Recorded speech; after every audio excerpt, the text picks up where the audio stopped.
Greetings, one and all, and welcome to another edition of the Breakfast Club. Got that funk and some of the usual suspects. Welcome, guys. How you doing? Great. That was totally convincing. Yeah. Yeah. Within parameters. For a while, and I think you should. Are we coming with a topic right off the bat? It doesn't matter. We can talk about whatever anybody wants to start. I just don't want to start. That's all. I'll start. Go on. I see that Rob is wearing a Disney endorsement on his boobs, and you know who isn't anymore? Gina Carano, who was playing Cara Dune on The Mandalorian. She got canceled. I saw that she got canceled, but I never read the article, so I don't know much about it. She didn't get canceled. You don't think she got canceled? No, she paid the consequences for her actions. That's not canceled. What were her actions? Anti-Semitism. I have no idea. Anti-Semitic remarks. Okay, but I can get criticized for saying anti-Semitic remarks if I say free Palestine. You know, it depends on where you say it. You know? Well, I mean, she was tweeting a lot of stuff. So here's the thing is like, if you do or say something that makes your employer look bad because of your association with them, they're within their rights to protect themselves by getting rid of you. Yeah. So. I feel what did she actually say? I don't know the quotes. The last tweet was something about how Nazis made their neighbors hunt Jews, turn neighbors on their neighbors for just being Jewish. And she equated that to what people are experiencing now in the political world, basically saying that Republicans being chased off platforms is the same as Nazis getting their neighbors to turn on each other for being Jewish. And while I did not think that was actually anti-Semitic, I thought it was a particularly stupid comparison. Yeah, it's a seriously bad comparison. But her employer did think that it was anti-Semitic. I thought it was actually a good thing that she, in the context of that statement, she was admitting that what Nazis did to Jews was wrong.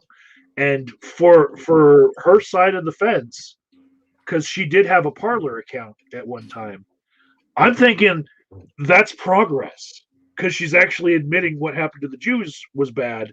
She's just trying to, say that what's happening to Republicans when they try to speak their mind is just as bad, which is it's not the same. It's just not. It's not only is it not the same thing, but it's also not really true. I mean, so it falls down twice. It's also not a First Amendment issue. Republicans is there saying First Amendment online. And I know I probably shouldn't respond to anything Republican says, but it's not a First Amendment issue. It's not a freedom of speech issue. Freedom of speech is when the government restricts your speech, or when they lock you up for saying something that they don't like.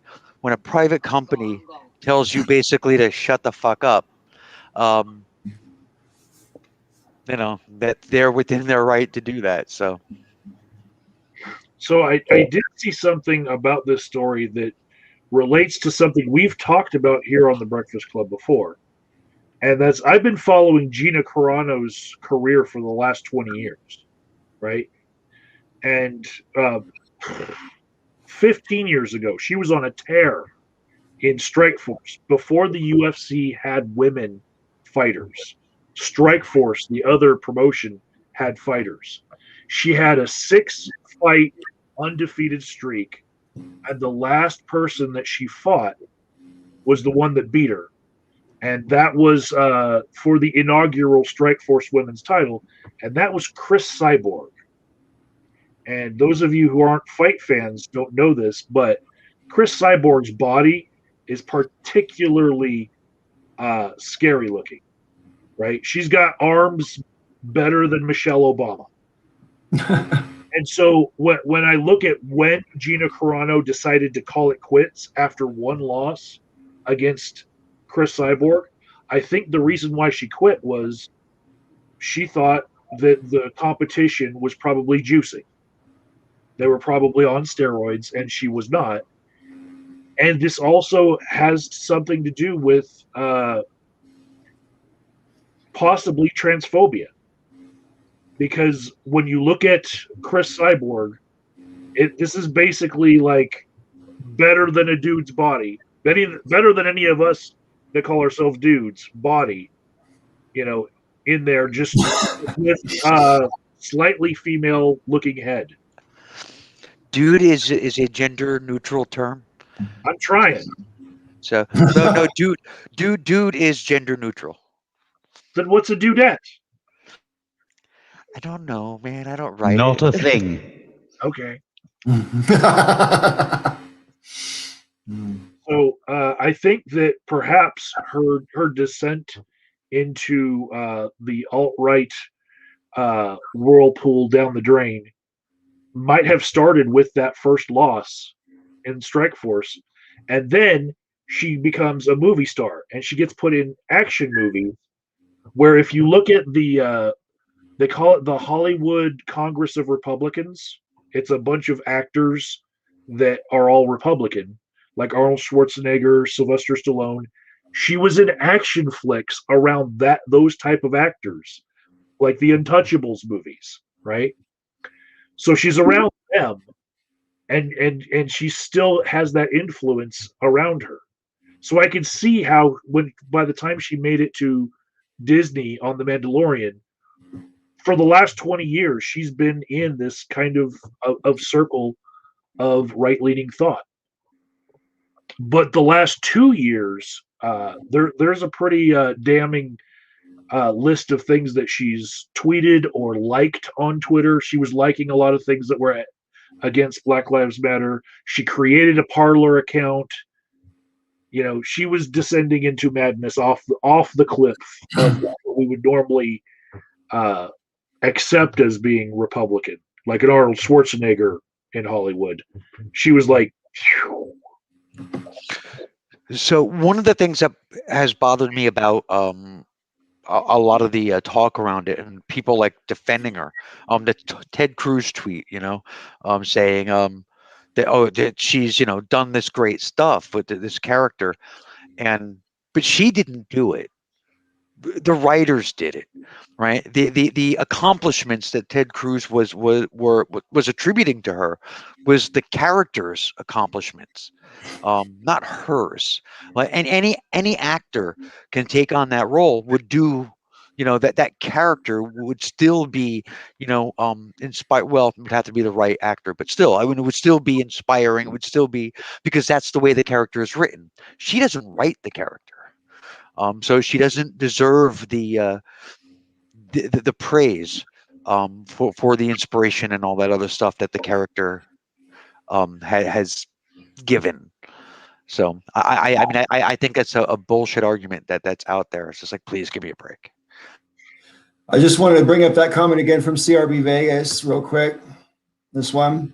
Imagine thinking Gina actually did something worthy of getting fired. Well, I mean, if you're a production company making a multi-million-dollar production like The Mandalorian, you care about your brand. You don't want your brand to be tarnished by things which may tarnish it. Whether you think personally that it's right or wrong doesn't factor into. These people are thinking about their bottom line and they're thinking about their image over the long term.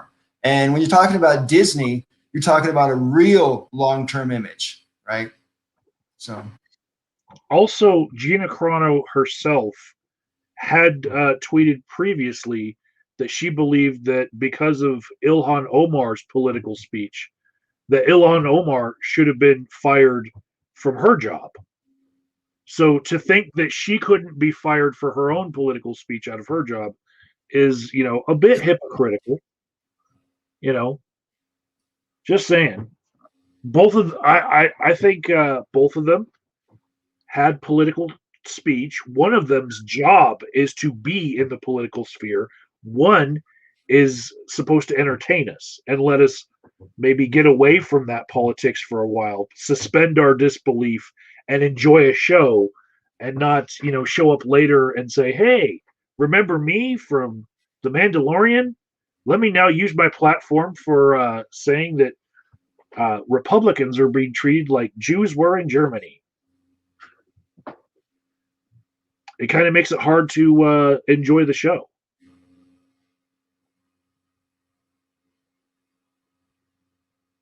Brian, I have a question, Mike. go ahead. Does that mean that you enjoy or have enjoyed Arnie's movies less since he's become a politician? Actually, I haven't had too much to say about his political career. He's one of those open rhinos. I mean, he's married to a Democratic, I would say, family. He's married to the Kennedys. It's just one of those things where sometimes the moderates meet in the middle. You know, Okay.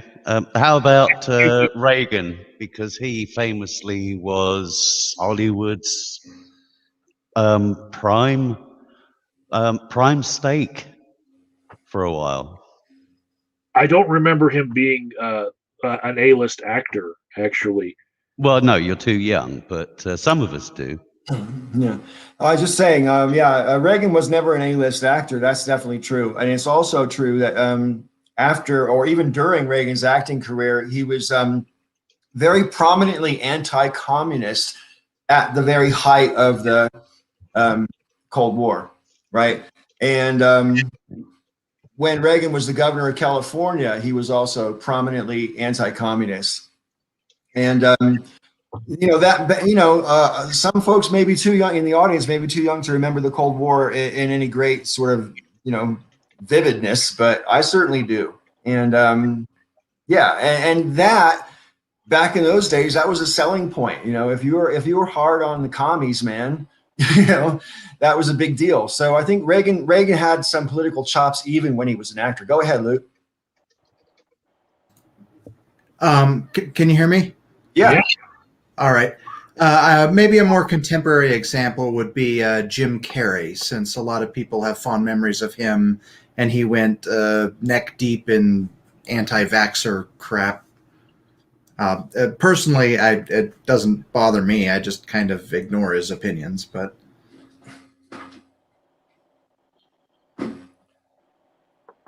okay.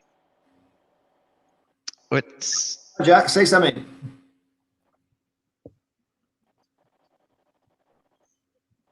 We're not. Is he frozen? We'll see if this works. he looks? Oh, He's still tweaking. stop frame. You're tweaking with your gear there. Or not. I don't know. Maybe this won't work after all. I can hear you. It's just not. I think you got like 1 frame per 10 seconds or some shit. Yeah.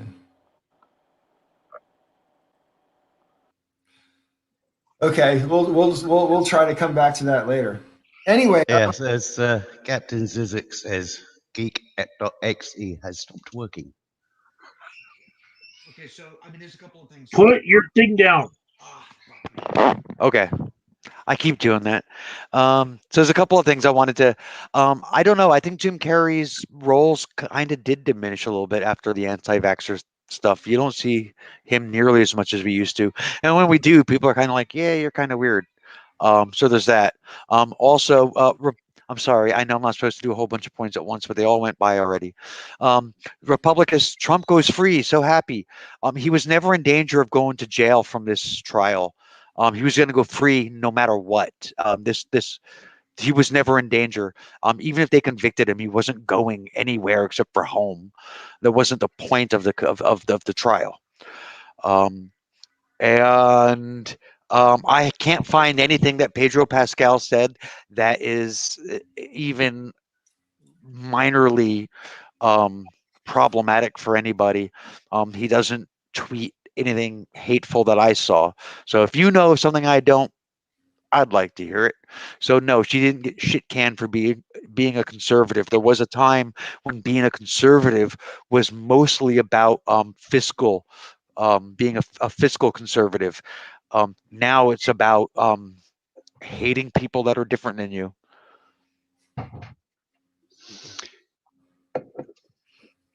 I forgot what I was going to say. Sorry. It's all right. No, it's not your fault. It's not your fault. It's my brain. Well, I think that Gina Carano's in good company as far as getting fired from Disney for not being on brand. I mean, I don't think that Jake Paul's going to be asked back anytime soon, nor are the Insane Clown Posse, who the only reason I know who they are is because back in 1996, Disney bought their label and then fired them from that label, and they've been on an independent label ever since, and rose to fame. And I hope that Gina Carano gets together with some of those Hollywood Congress of Republicans people and gets in another action movie. And definitely, I what I wouldn't want for her is to be on the next sequel for some movie that is directed by Kirk Cameron. You know, I don't want her that far lost, but I do think that maybe if the movie crowd that wants to watch that movie isn't going to be shook by her saying things like that, maybe there's a niche for her. Well, I don't think blacklisting is a good idea necessarily, but when it comes to specifically Disney, like I said before, that's a very protected brand. That's like, I'm pretty sure Disney's like 100 years old by now, at least, right? So Over. yeah, and they've been cultivating the same sort of wholesome family brand for some time now. In my opinion, they've taken a lot of risk with that in terms of buying Star Wars and buying the Marvel stuff, because and people have complained specifically about Star Wars, how not necessarily the Mandalorian, but in other aspects, people say Disney's ruined Star Wars and all that. I don't know if it's okay to blame Disney. I mean, it's just a new set of writers taking liberties, and it could have happened without Disney. Go ahead, Brian. Yeah, you've also got the directors as well, because the way that a movie is shaped happens in two places: the director's chair and the cutting floor. And yeah, Disney has a way that it does things, and it has directors and actors and things that it favors. And as a private corporation, they're entitled to that. And just because somebody gets fired from Disney does not mean necessarily that they cannot find work elsewhere. Rob. I know. Hi, Joe. Hi, Joe. I want to do well, I want to fill Joe in on something that's more of a personal matter, and I don't want to type it. So is it okay if I just steal the show here for about 2 minutes? All right, Joe. So what I did, instead of the cream of mushroom soup, and I wasn't going to make a gravy or a sauce like that. No, fuck that shit. Everybody was saying cream of celery. No, fuck that. I went and I got cream of broccoli and some frozen broccoli spears, and I did that instead. But I found out I don't have the right slow cooker. I have the ones that we used at the deli for the soups. So it was smaller than the ones you usually use at home. It was like a thing of 3. So I split it into 2 of the compartments. And because of that, I had to put a little bit more liquid in it. So I gave it more of the beef broth, and it turned out kind of watery, but it cooked faster. So actually, it all turned out pretty good.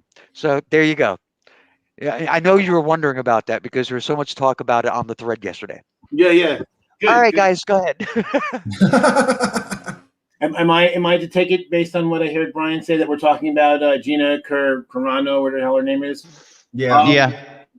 I mean, basically, I think it's kind of funny, and I challenged a friend of a friend today who was going off about it, and I was like, well, did you defend the Dixie Chicks when people were burning their albums and canceling all their gigs and venues and all that?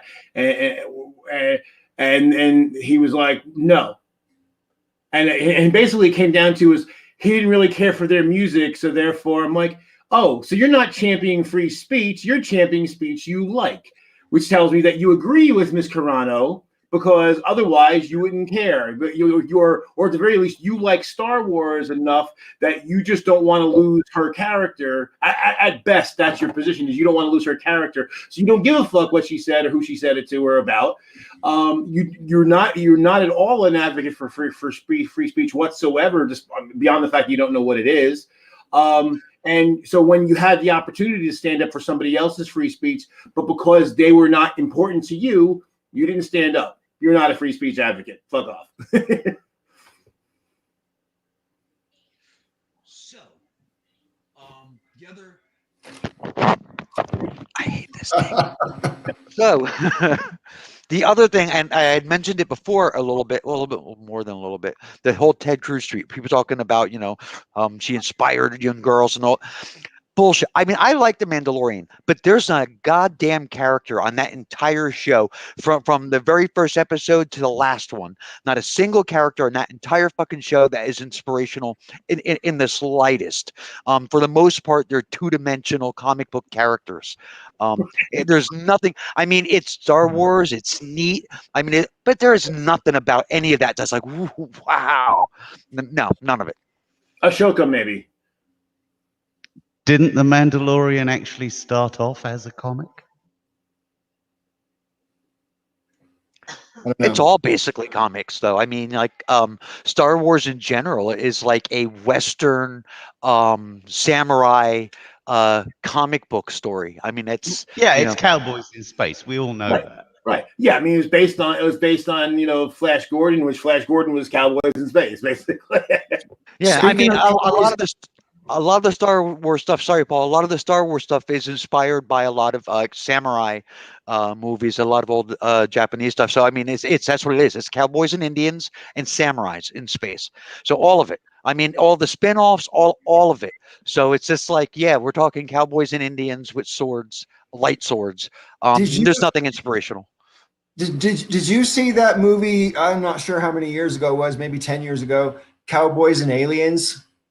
No, I know of it, but I didn't see the movie. Honestly, it's Same. one of the few movies that I've tried to watch that I couldn't finish. Normally, if I'm going to watch a movie at all, I will give it the dignity of a full view before I reject it. But Was it an animation? 45 minutes into that movie. It wasn't an animation. No. And there's really famous people in it as well. And I thought, therefore, it would probably be all right, at least entertaining, if not good. Shadow. Is it on Netflix? Because I've got to give that a go. Probably. Yeah, probably. It'll be on Netflix or Amazon, probably. It's always on one or the other, right?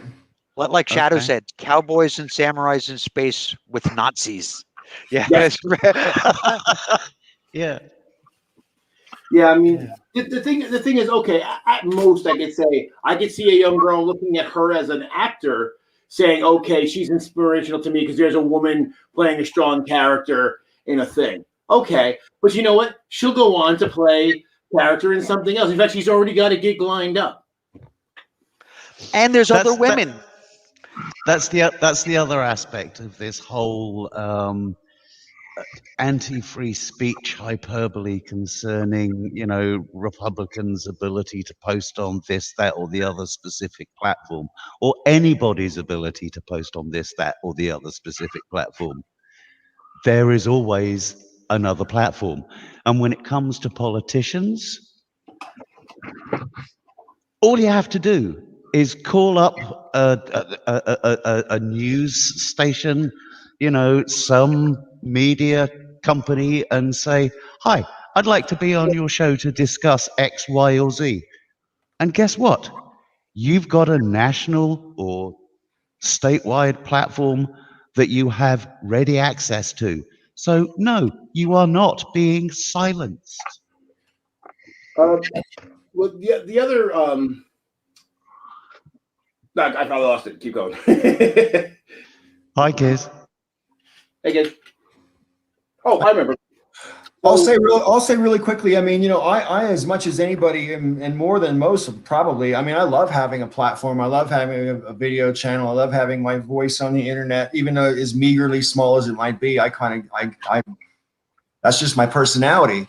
But I'm old enough to remember a world before these things were available, and so I don't think you're actually missing anything by not having it, because I was perfectly content before. It's just that I like having this extra thing now. You know. Yeah, and politicians had just as big a reach then as they do now. The point I was going to make is that it also rings hollow when right wingers start doing the what about inspiration for young girls, because when we put strong female characters into things, they go up about how it's SJW and PC and all this kind of shit. They don't give a fuck about that. They get insulted by that. So they're just trying to use that against us, and it's bullshit. It's an empty argument.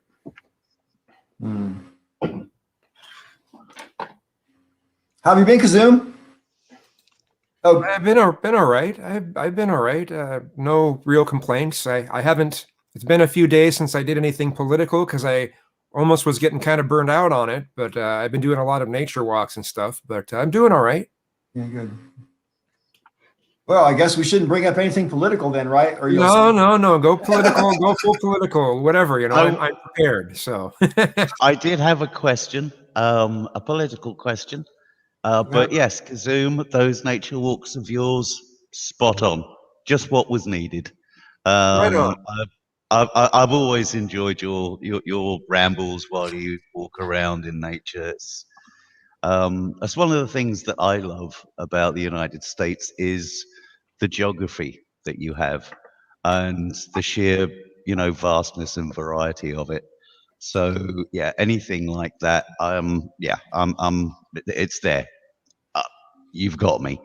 But the political question I have is, after the comments that he made on January 6th and the comments that he made at the end of the Senate trial,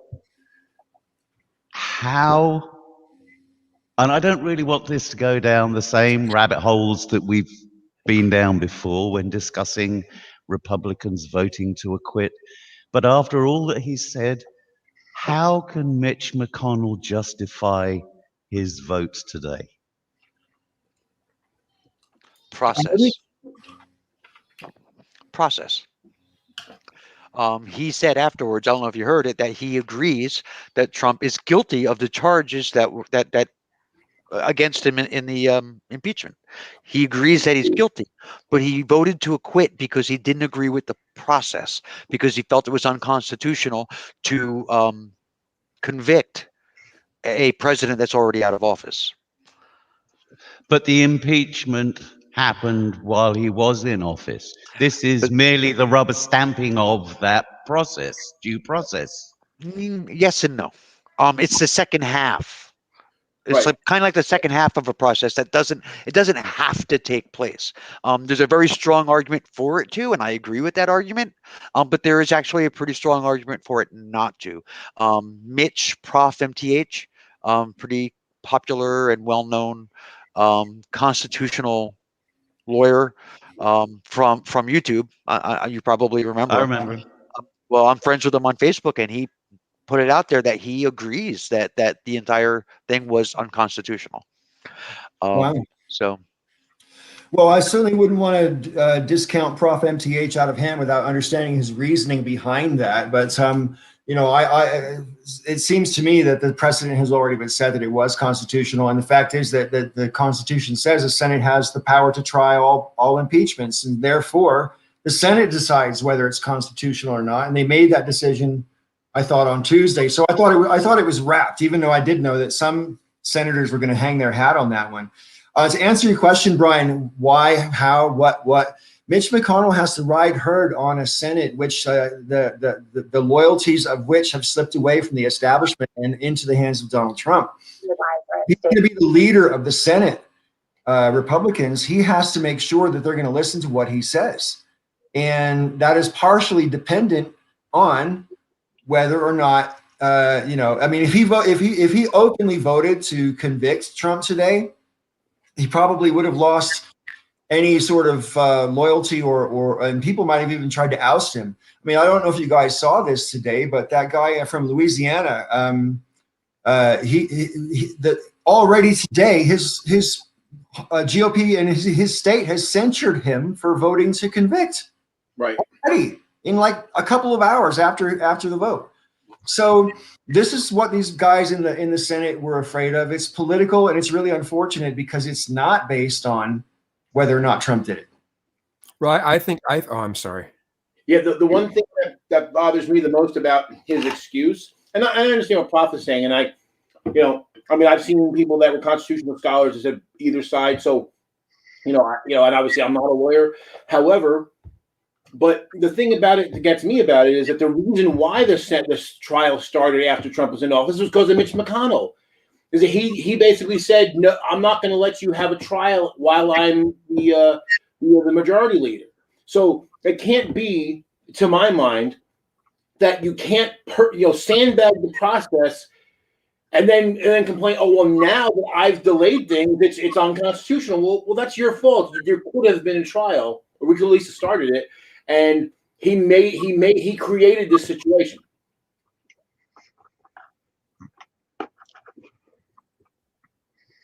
The main, I guess, you said some things that sort of went over what I was going to be asking about, anyways. But I think what people should be focused on now would be, I forgot what the name of the process. Yes, I forgot what the name of the process is that would stop him from. It's not an impeachment, but it's something that would stop him from being able to be run for president again. Isn't there something that can be voted on that just needs a simple majority to go through, right? Yeah, the 14th Amendment has a clause. The insurrection. Yeah, but the 14th Amendment. Yeah, but doesn't that actually have? Isn't that reliant on a guilty vote?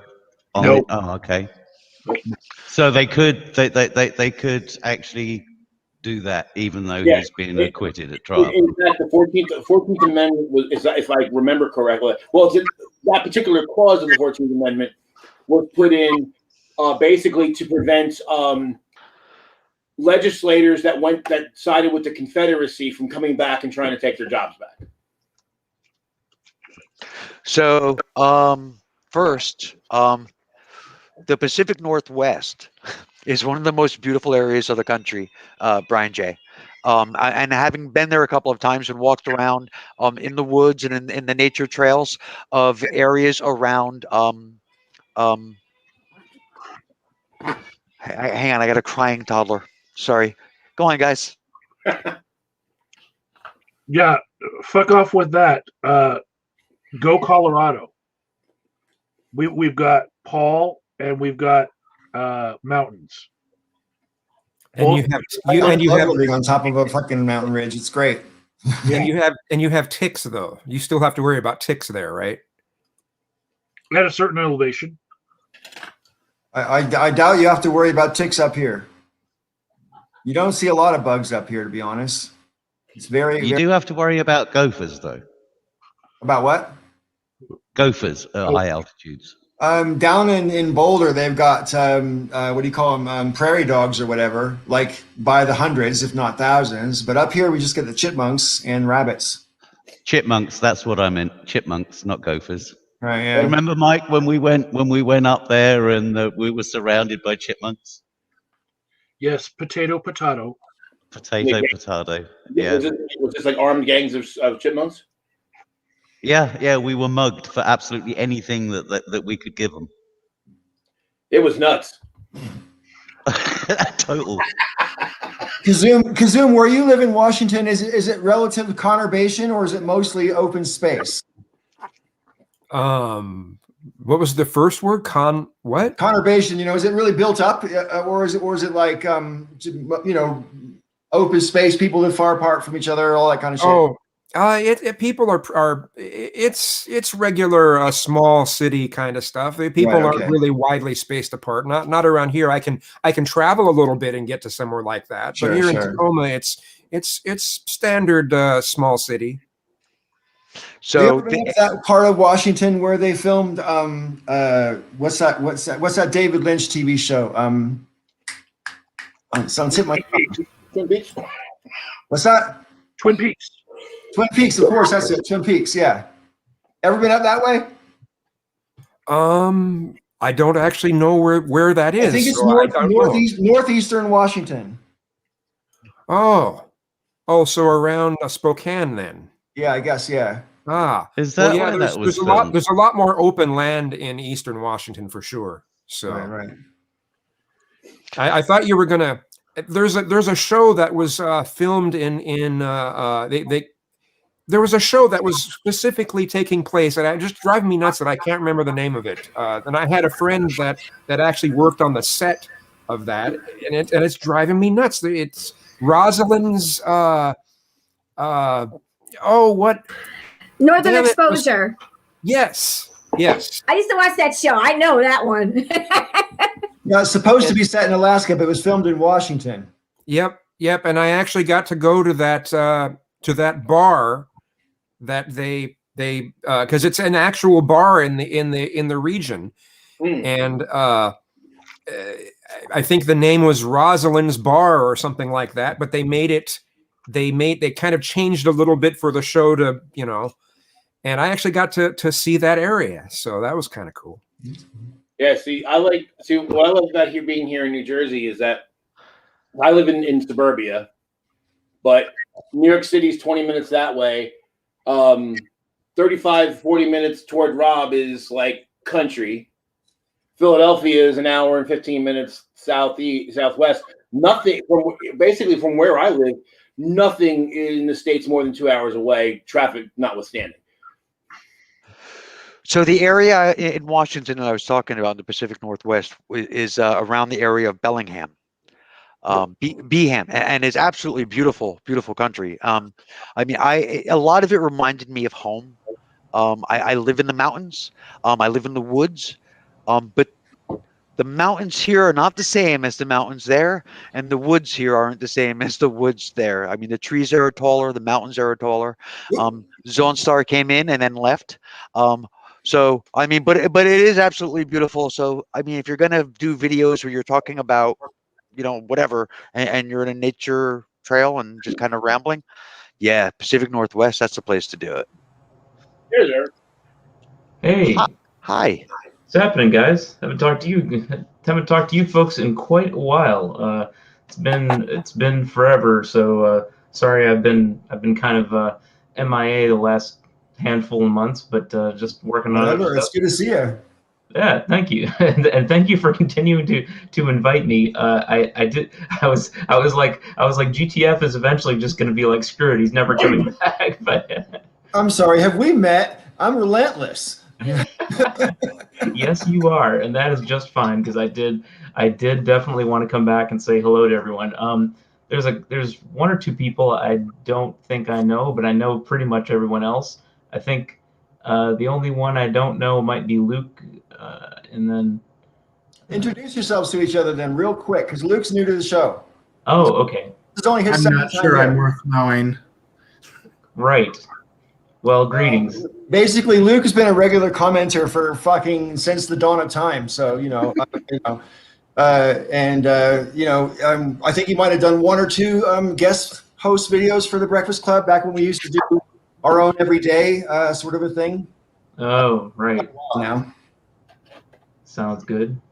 Anyways, I'm a software engineer from Salt Lake City, so I don't know what more to say. Oh, excellent. One of the He's an algorithm guy. Oh, Yeah, right. I'm one of those too. It's totally me. I'm a risk analyst actually. So. Oh, awesome. So Zone Star, when you got here, we were just in the middle of talking about the cowardice of Mitch McConnell, basically, for voting to acquit, despite the fact that afterwards he immediately said, "Yeah, he totally did it." I mean, where's your head on that one? It enables him to kind of sit on the fence. It enables him to keep both sides happy because he's trying to keep the establishment happy by saying, okay, well, I did stand up. I did say that he was actually guilty, but because he didn't actually vote guilty, he can keep his base, the other part of his base in Kentucky happy. He's from one of the most conservative states in the country, so he feels that he needs to toe that line, and I don't think there's any more complex calculus than that, really.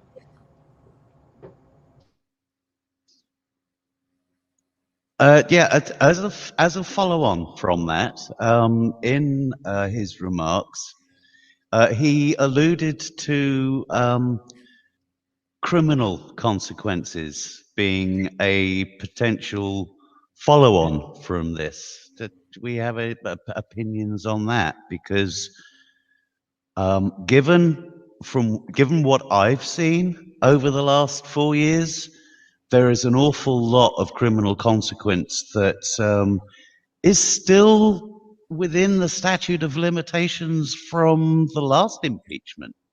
I agree, and I think Trump is in the hot water with from several different things. And Joe, I'll let you go real quick. I'm just going to reference this comment. That's what I want to address too.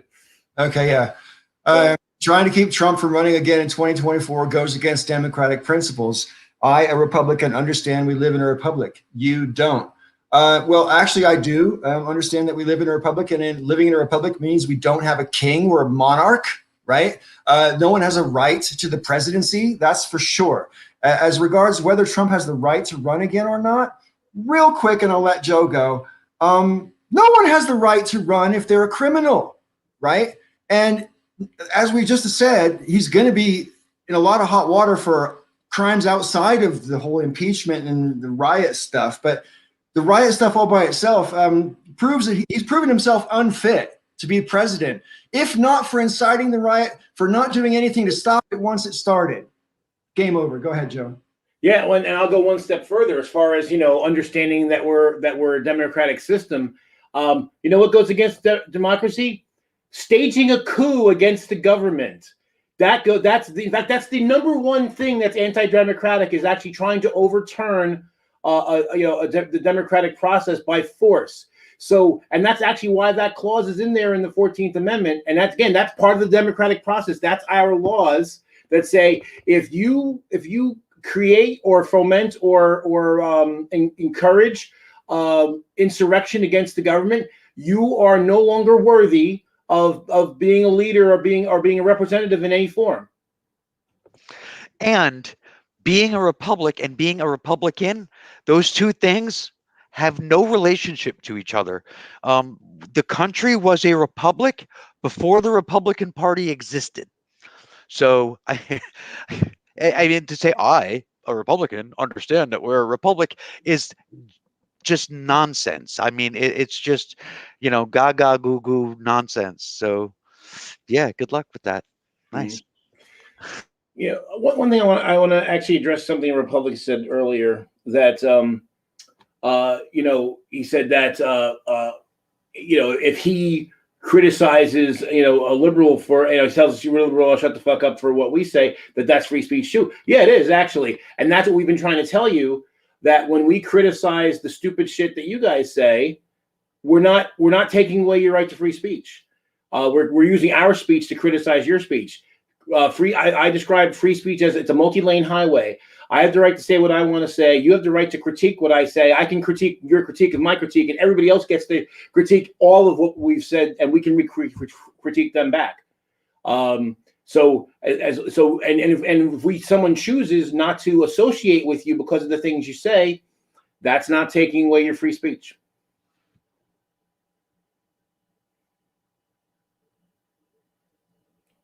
I'm done. Now, what do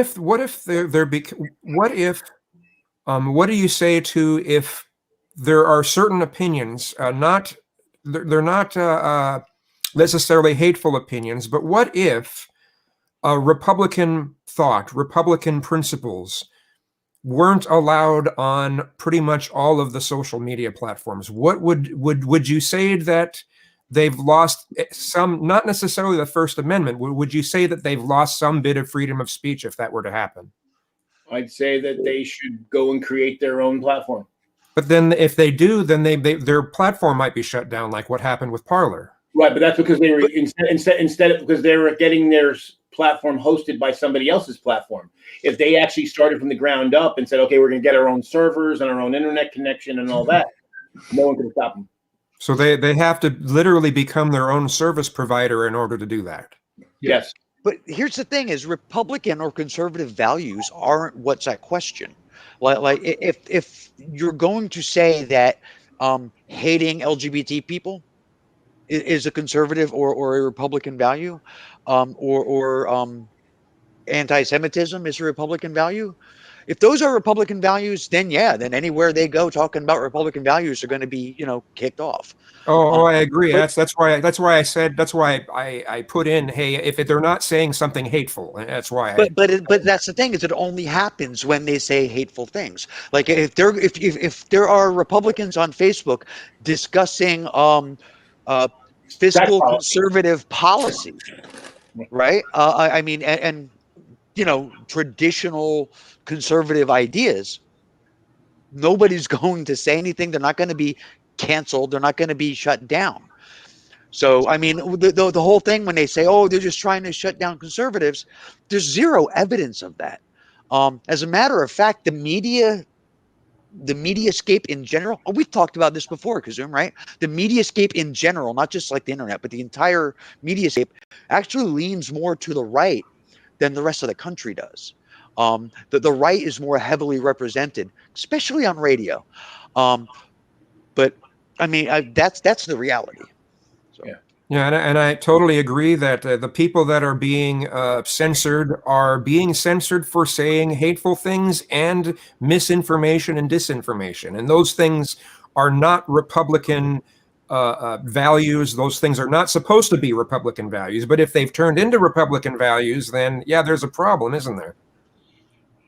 In the case of Parler, I don't think they were being censored by being removed from the platforms that were hosting them, because while they have a freedom of speech, those platforms have freedom of assembly.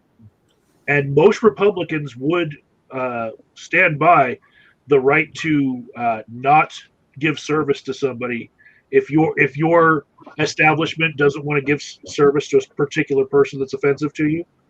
And here they are saying, oh no, Amazon Web Services should have to host Parler. That's not right. Amazon Web Services has a right to freedom of assembly. They can associate with whomever they please. There's also another aspect of this as well. Service providers also have a duty to comply to operate within the legal frameworks of the areas in which they operate. And when it comes to international services, there are some places where Google and Amazon and all these other platforms operate where it actually is illegal to say and propagate some of the material that they are hosting. So they have contractual obligations as well as legal obligations to comply with as well. I think Luke was waiting as well. I think I'm going to have to be the voice of dissent here. There's just, Amazon has gotten so big that there's just not a really good alternative. I mean, I suppose there's one or two other cloud providers, but it's really hard to go find another AWS. And if Google and Amazon wanted to get together, I mean, at some point, the technology stack can be broken in such a way that you really do shut people down.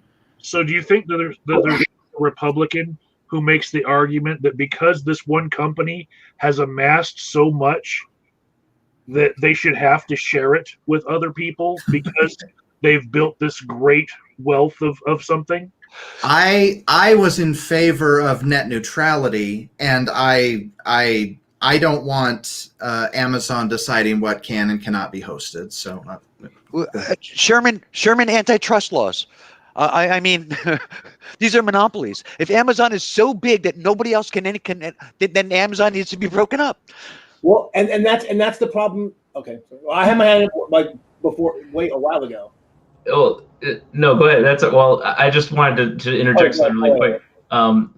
So, hello, Joe, my old friend, by the way. I haven't seen you in a while. Good to see you. I thought there were a couple of interesting takes that were very similar to something like, especially when conservatives complain about like, oh, Amazon, they have so much that they have so much control over this and that, and you're like, oh, so you're saying big corporations have too much power?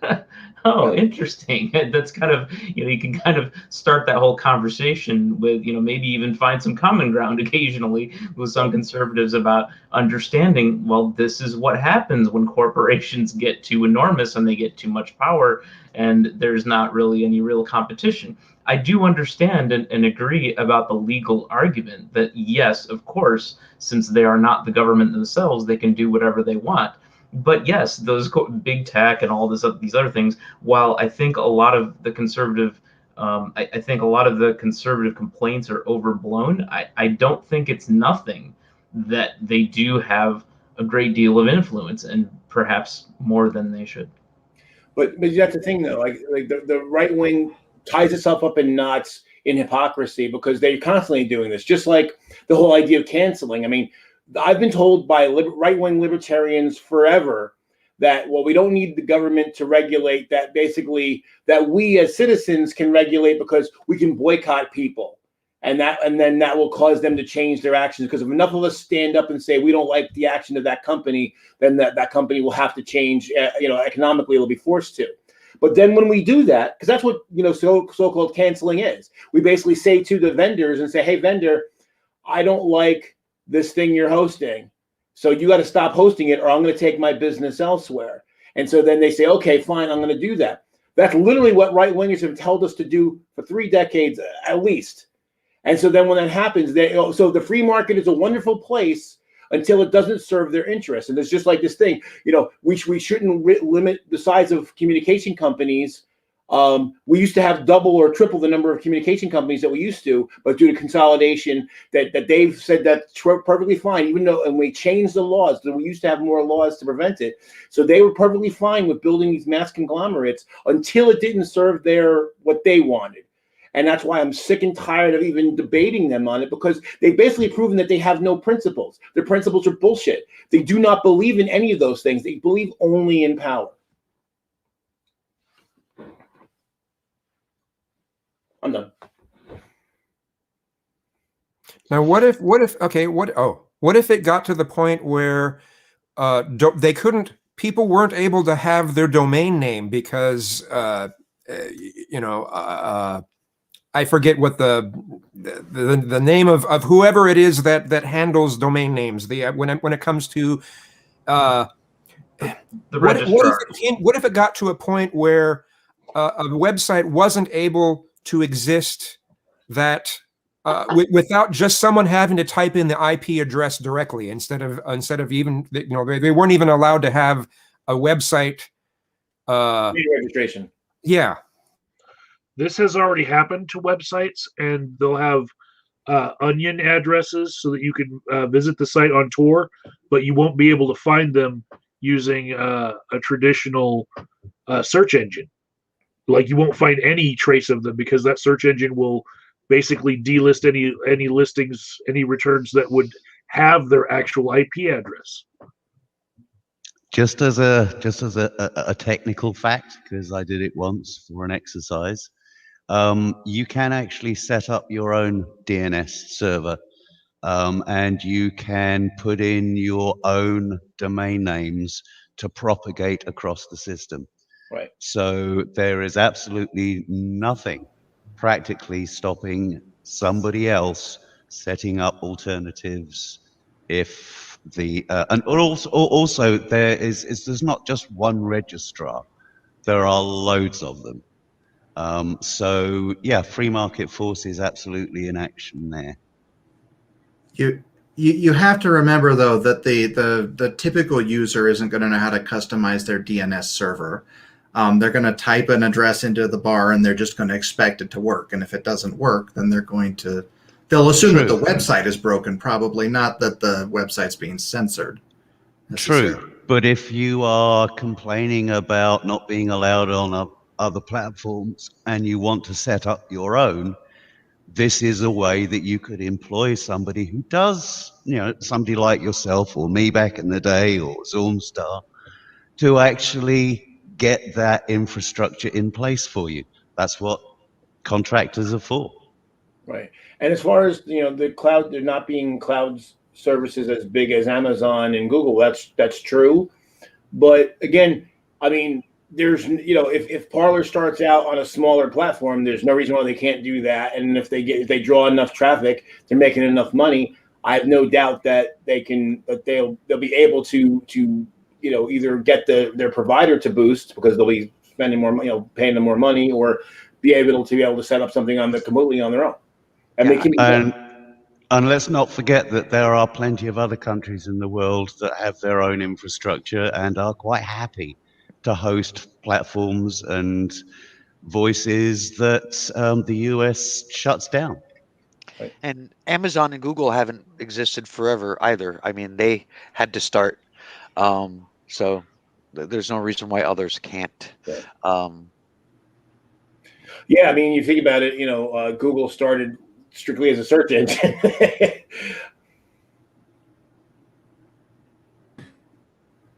Isn't it possible that Amazon and Google are so big that others can't? I mean, isn't that kind of what antitrust laws are all for?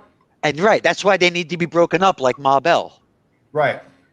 I would say no, because I saw MySpace get completely taken out by Facebook. MySpace was the shit for so long. When I started on my journey through the internet, it was on Netscape Navigator. Netscape Navigator had the lion's share of everything internet. And it is no more. Right, they had 80% of the market, and they're zero now. Facebook has been employing a strategy of every time they see a business that might compete with their model, they'll go out and purchase it and implement that technology into themselves. I think that they have an eye out for anything that could overtake them, and I really do think that they're abusing their power. I don't think that they're as big as they are because they're just the superior product. Something like Amazon, it's a little bit easier to see how you might approach breaking that up. But does anybody here have any idea how you could maintain Facebook and still break it up at the same time? I mean, what does that mean? Lots of local Facebooks? I mean, how does that work? What would that even look, breaking up Facebook, what would that look like? Well, I mean, Facebook, like Mark Zuckerberg, Facebook isn't just Facebook. I mean, there's Facebook, there's Instagram, there's all these other, and they all kind of work in concert. So that would be one way. You know what I mean? It would be like all these different brands that are all under the Facebook umbrella would be broken up again, like Ma Bell, where they would all be spun off as their own thing. Me? Oh, okay. Yeah. CRB, well, what we're saying is that the right wing can't have it both ways. So I can either judge somebody by my standards or theirs, and by either one, they come out hypocrites. So if the idea was that we shouldn't regulate these companies because people can, other people can just come into the market and compete with them, then they can't complain that they don't have a platform when they get kicked off the biggest ones. They have to either say, hey, there is a point where companies can get too big and have too much power, and we have to break them up. And if they say that, then fine, then we're on the same page. But they don't, so they lie. They just want to play the victim when their own game works against them. Yeah, I mean, I don't think we're tacitly going along with that, with anything. I mean, we're all basically saying that these companies are too big and need to be broken up. I think that Republican hypocrisy is different than antitrust which is different than net neutrality. They can all be argued for independently. Well, I Well, think not Republican hypocrisy. I guess you wouldn't argue for that. I did want to say, does anybody remember the Ugandan preacher guy who claimed that homosexuals ate poo-poo? Do you remember that guy, the eat the poo-poo guy? He was eventually jailed for under the very laws that he was campaigning to get implemented. And, you know, I mean, it's okay maybe to have a little schadenfreude, but as far as I'm concerned, he's still a victim of a corrupt system. And so I'm still going to say he shouldn't be in prison. The fact that he is a hypocrite is just irrelevant. And I that's how I approach hypocrisy just in general. So. See, I mean, I kind of agree, Luke, to a point. I mean, I always feel like I don't want anyone to be hurt by anything, but I feel like if someone is going to be hurt by the thing, the people who made it, who created the circumstance, should be the ones that are hurt. And I think that if they are, that perhaps they'll learn a lesson that maybe they were wrong. So yeah, and just real quick, like the rule we were talking to about this Rule 230, we didn't bring it up, but we kind of did with Rule 230. Because Trump kept thinking that would somehow help him.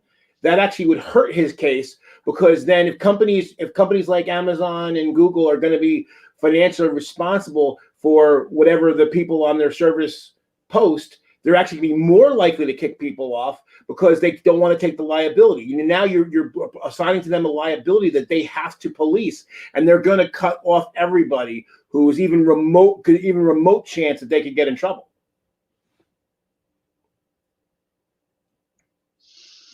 Yeah, I'd just like to address something that CRB Vegas said in chat. I know, Rob, you are sometimes quite visceral when it comes to the need or not need to deal with chat, but sometimes you can't help yourself. Well, yeah, CRB Vegas says that you guys acknowledge and tacitly go along with the right wing being required to build a parallel infrastructure. It's like, can you even acknowledge it's wrong? I would just like to say, I agree with you in principle there. It should not be necessary for the right wing political arm to have to build a parallel infrastructure. But when it comes to why this is happening, can I just remind him that market forces operate the way they do primarily because of the political fights by Republicans to keep them working that way? And free speech does not come bundled with freedom from consequences. And what we're seeing here is consequences. So, yes, it shouldn't be necessary.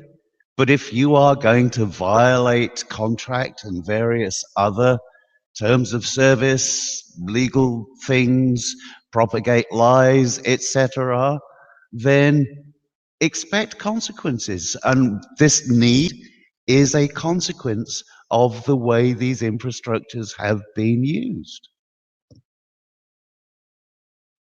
I'm done. You're on mute, Joe. Yeah, not only were people getting banned just for hateful stuff, it's the way that they argue. I mean, you know, if someone just said this and say, "Hey, I don't agree with gay marriage, I don't agree with gay sex," they're probably not going to get banned by anybody. People might think they're a jerk, but they're not going to get kicked off the platform. They're getting kicked off the platform for going way beyond. They start putting hateful, harassing speech, stuff like that. When again, and there's people on the left who get kicked off for the same reasons. So that's the other thing that kills me, because it's not like this is, you know, they want to think that, you know, it's just that Christian persecution bullshit. They want to think that somehow that they're getting persecuted and it's happening to them in a way it's not happening to us. Well, maybe fewer of us, not none of us, but fewer of us are going to that level.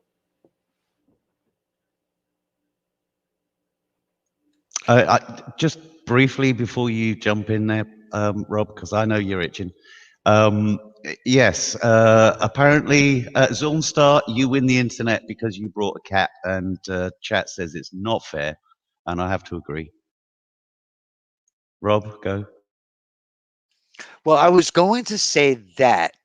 Yeah, no, that was basically it. Yeah.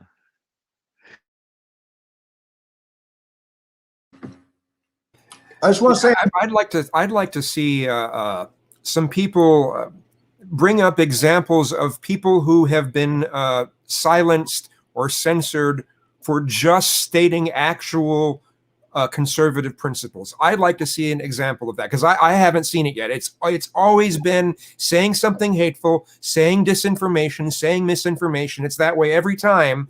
But yeah. And that was the point I was making before. They always say that it's, that they're being silenced for being conservatives or being Republicans. And then it turns out it's because of like the things you said.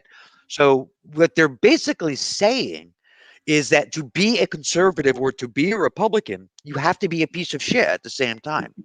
I don't know that you can actually turn that one around that way, Rob. I'm not sure. It's like grass is green, therefore green, it has to be grass. I'm not sure it works that way. I just wanted to say, Sue, you weren't here. You haven't been here for a while, actually. And you definitely weren't here last week. True. We've established rules, and you might have noticed how less interruption. Yeah, I have. So therefore, if you want to speak, put your hand somewhere in the view and hope really, really hard. Okay. Yeah, I see that and I appreciate that because I'll be honest with you, there are some panels I have seen, especially being on Twitch, where it becomes like this yelling match or a scream match or something. So it's nice to have some kind of like an order here. So I do appreciate that. Good. Yeah. So last week I was establishing that the riot at the Capitol in some part was related to extremist Christians, like Christian extremism. There were Christian flags next to the gallows that was erected. Some of what was going on there can be Christians have a flag? Yes, there is a Christian flag in America. I never knew that. Okay. If you look at Capitol footage, you'll see it. But I have another link between what happened with Trump fomenting that insurrection and Christian extremism. Bear with me. Most people here on this panel are familiar with apologetics that have been used by like William Lane Craig and Venom Fang X, people like that, right? So one of the things that Trump's lawyers said was that his speech was being taken out of context. He said that you guys need to fight, and so then they made a video montage of the opposite side of all the Democrats throughout history ever saying the word fight, and so they played that and completely oblivious to their own irony of like now they're taking those people out of context. Right. But I don't think that they were unconsciously doing this. I think they were actually doing the Gish Gallop because it would have taken forever to explain the context of all those other people saying fight, right? But we all know that whenever a Bible verse gets brought up to say that, well, this is particularly heinous and it's in the Bible, there is this very common apologetics which says, oh, well, you've just taken it out of context, right? We know this because we've heard this before. And where does this kind of apologetics come from? The most extreme side of Christianity. That's where all of this is born. So I saw that link today, and it was very clear to me, but I was like, this is why they need more atheists in the Democrats in Congress, because if one of them was a longtime atheist, they would have recognized that argument for what it was, and maybe they would have had a chance to counter it. So, are you saying that this impeachment trial has uncovered another previously unknown logical fallacy, the fallacy of the Gish Gallop? Well, it was using the Gish Gallop right after using the what would be the long used tradition of just saying, well, you took that out of context. What your argument is saying is just moot because it's everything is out of context. But here's the thing, though: the quotes that we used of Trump saying "fight" were actually presented in context. That context being the insurrection and riot at the Capitol, which followed immediately after. And then all it would take would be to actually put them in the context where they happened, and then their argument would be countered. But it wasn't. Basically, the managers of this proceeding just decided, well, they're going to vote however they're going to vote. We're not even going to bring more witnesses or anything. We're just going to have the vote, be done with it. And it's because they didn't know how to counter such bullshit. See, if we were there, people more adept at countering bullshit. Do you I would like to canvass the whole group, so we'll start with Rob and go around clockwise to Zonstar, okay? Do you think should they have subpoenaed Trump, and if Trump had testified, would they have had to convict him? I think so. I think so. Yeah. I personally would have loved to have heard him testify, because I would actually have liked to have heard him under oath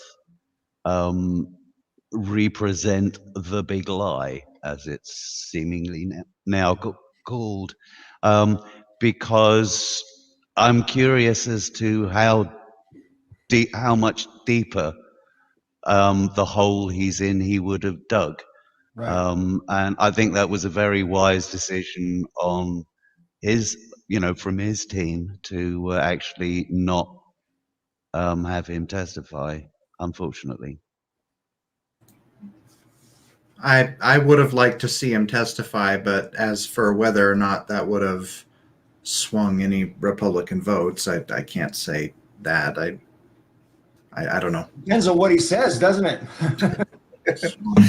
Go ahead, Joe. Yeah, I mean, what's the question again?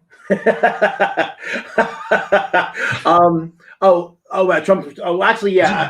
Do you think they should have subpoenaed him, Joe? Yeah, Do you think they should have. Even though we know he wouldn't have shown up, we should have subpoenaed him anyway. But the thing about it is, there was a part of me that really wanted him to go on, because what we would have got? We would have got the "you're goddamn right I did" moment.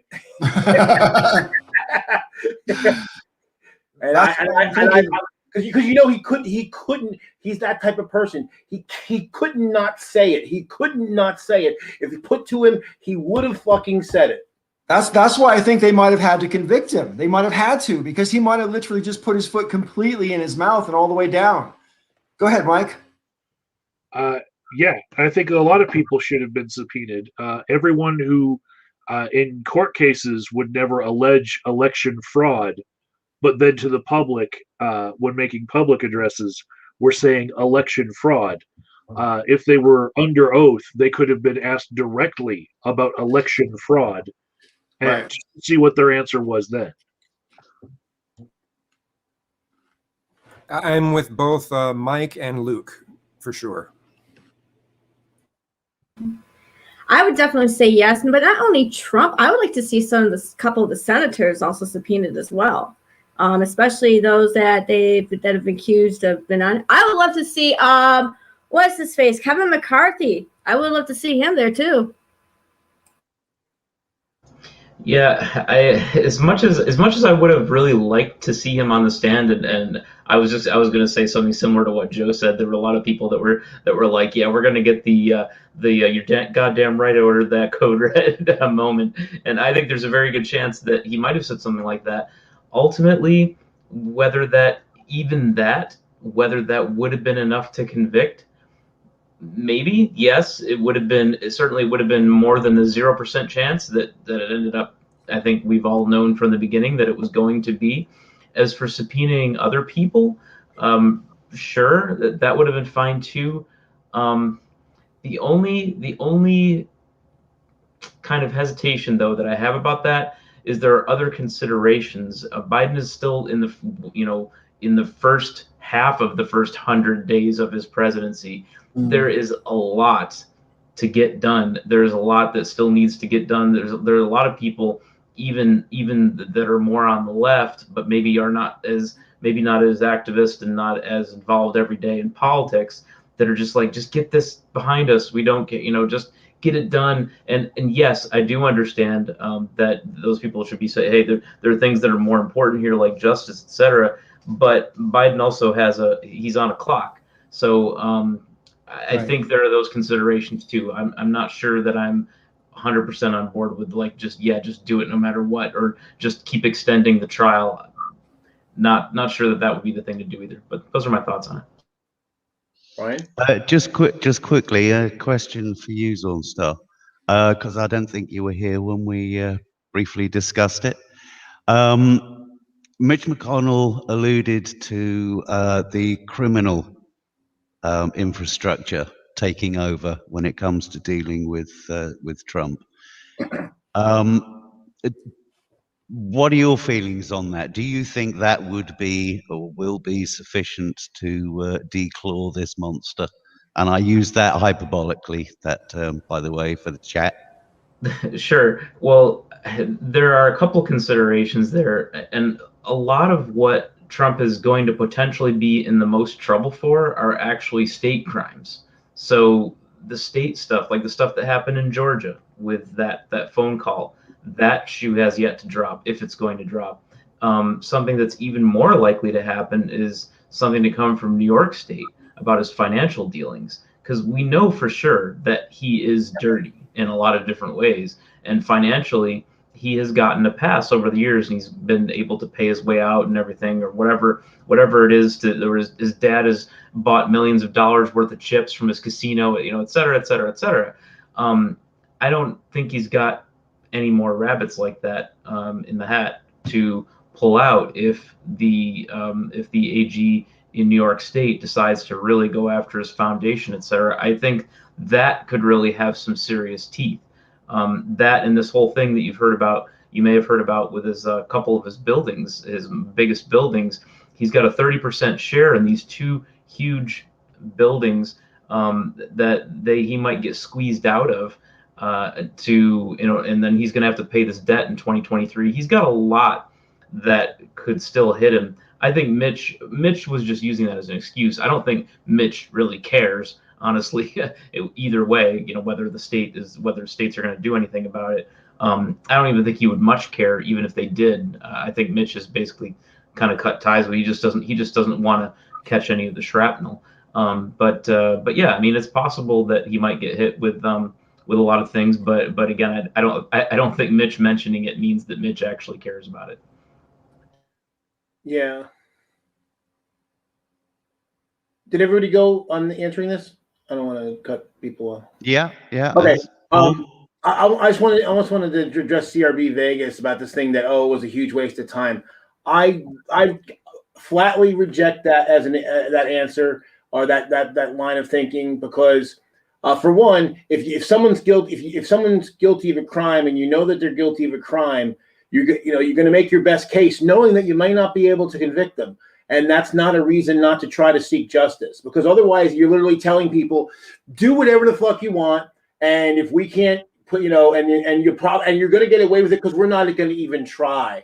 So that's one. Secondly, the right wing, when how many investigations of Benghazi did they have that kept clearing Hillary Clinton, and they kept having them anyway. They voted 60 times to shit can Obamacare, and they kept doing it anyway. So coming from the right wing, that again rings hollow. I flatly reject it. It's a bullshit argument, and it basically has no truck. Sorry, I'll just go real quick. This whole thing about the legislators have more important things to do. Yeah, we managed an entire impeachment trial from Tuesday to Saturday. I think that's like lightning speed, frankly. And now we can get on with the other stuff. What were you going to say, Rob? Well, I was going to say that they're doing other stuff anyway. Before the impeachment, and even after. I mean, like they did pass a piece of legislation to basically give Officer Goodman the Congressional Medal of Honor. I mean, they're able to do other things. It's not like the impeachment was 100% of their time. And also, I mean, if we could impeach Bill Clinton over a blowjob, I mean, come on. And that took months and millions of dollars. Also, I want to address something that Eric said real quick. You said about the 100 days thing.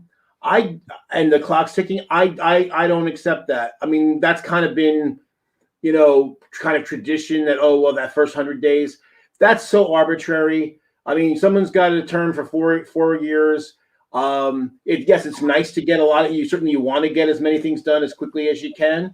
But I don't think that should be a shackle. I don't think that we should put something off that's very important because we want to meet some arbitrary deadline. And again, we literally had an attempted coup. This is literally the worst thing politically that's ever happened in this country, other than perhaps a civil war.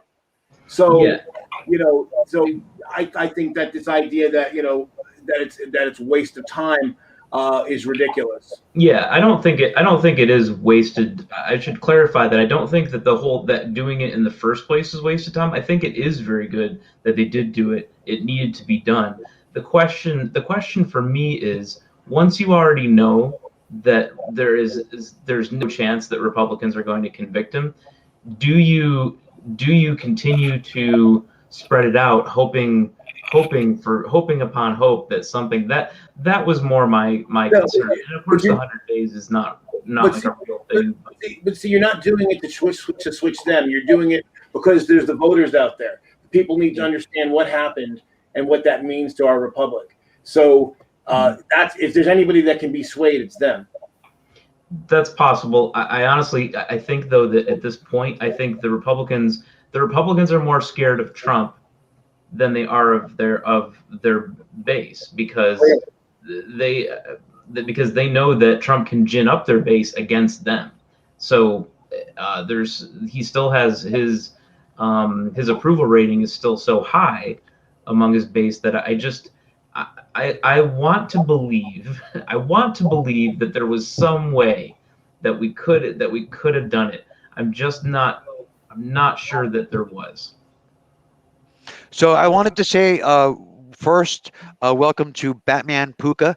And the other thing I wanted to say was I read somewhere right before the show started that the Republicans had threatened that if any witnesses were called and they continued, the entire trial, that they would hold Biden's entire administration at a standstill and filibuster everything and not confirm anybody, and that they just wouldn't cooperate. So that was my understanding, that the Republicans were just like, yeah, no, we're ending this now.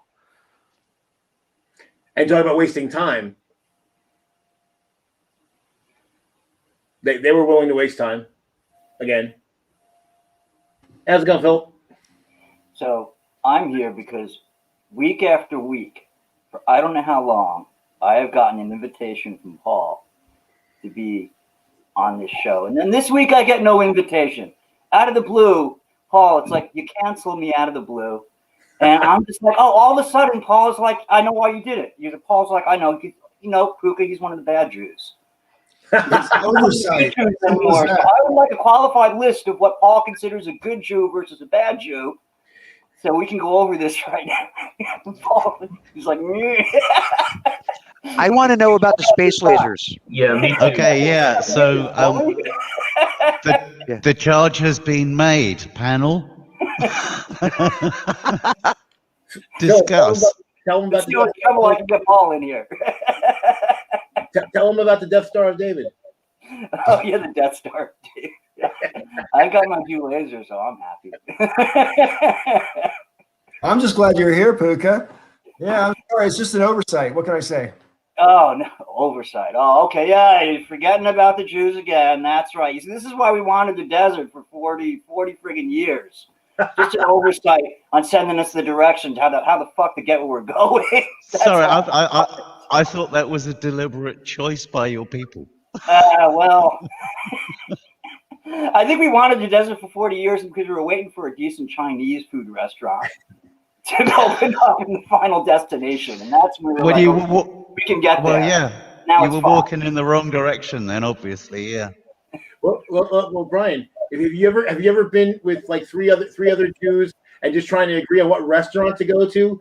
So trying to get like a million people across 45 miles across the desert. Forget it. Yeah. No, Yep. For a good many years, one of my closest friends was a Jewish lesbian. So yes, I know how that works. Our people are, So earlier, happy with the result of the vote. It went as expected, I guess. So, from what I hear you saying, we got 7 Republicans. That's not bad. So, so do you care? It's not bad, but it's kind of like being the tallest kid in kindergarten. Yeah, I know. Yeah. I think the Democrats and everyone just wanted to get it over with too. Like they just wanted to get the Republicans on record, and I guess they're hoping that's going to mean something down the line. We'll have to see. That's my guess.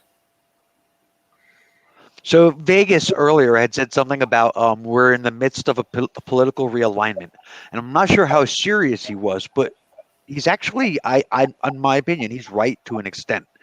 There's a lot of Republicans are jumping ship. A lot of conservatives are jumping ship from the Republican Party, and they're jumping into the Democratic Party. And I think that's to the detriment of the entire left. And I think that's going to cause even more people kind of distancing from the establishment Democrats. So, yeah, I mean, I think there's going to be a lot of things shifting, a lot of change in both parties over the next few years. I know it's not the first time I've said it, but it's my suspicion that one of the things that Trump's been holding over the still serving GOP is the threat of possibly creating another a breakaway party on the right, like the MAGA party or whatever. I think he's holding that over their head, and I don't really put a lot of stock in his political brand lasting very much longer than another year at best, right? Because of all the criminal stuff we were discussing a moment ago. But also, like the establishment Republicans, if you will, Trump's holding over like you can't win without us. Well, the MAGAs can't win without the establishment Republicans either. So these people are care less about it. I think the MAGAs care less about winning and more about just getting their way. Like they'd rather like burn the house down than just give an inch in it. They just come across that way. So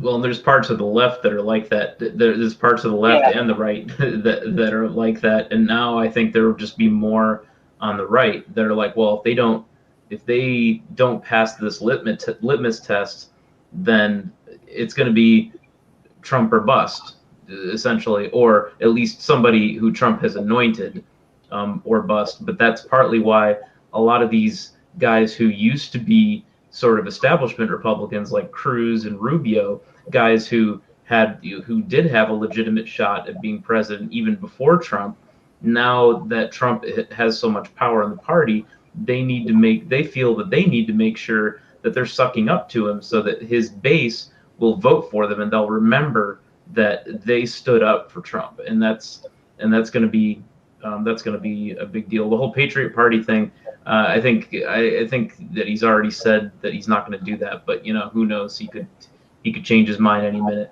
But just to let you know, I'm gonna have to jet in a few minutes. It is Valentine's Day weekend after all, so. But but I'll stick around a few more minutes. Isn't he like 81 now, though? He's going to be 85, I think. He's 74. He's 70. Jeez, he looks older. doesn't look a day under 80, does he? Yeah, No, I wonder if he's going to really run again just based on his age and the fact that he doesn't want to deal with the crap anymore. I think he'll probably more try to back somebody. That way, if he loses, you can't take the risk of him losing. He hates to lose. If there's any chance he's going to lose, he's not going to want to do it. He'll be 75 in June. Yeah. Seeing as we've touched on Trump's appearance, can I just observe that he's the first president who hasn't visibly aged over the first 4 years of his term, of his presidency? I noticed that too. Yeah, well, if you just slather bronzer on and do the same thing to your hair all the time, I mean, you're gonna look the same forever. And not only that, but you actually have to do anything in order to actually incur stress. You have to care. Yeah, you have to care. I personally disagree that he hasn't aged. I think he didn't age until right about summertime when he started going down in the polls. And then when he got ill with the COVID as well, I don't think he's ever looked the same after his COVID, to be honest. I think the COVID, I think he's not looking as good after that. There's been a calculated lessening of the yellow in his hair. It's more white than it was before, but it's by choice. It's all color. Of course it's all color, because Donald Trump's original hair color was dark brown, which means when he gets old, it would normally tend to go gray. The fact is that gray tends to silver, right? And silver's less than gold, right? And Donald Trump likes everything gold. His toilet's fucking gold. You know what I mean? So that's why his hair's gold. That's my theory.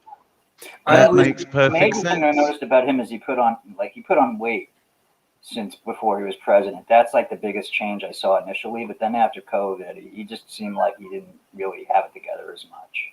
I think he got some COVID symptoms.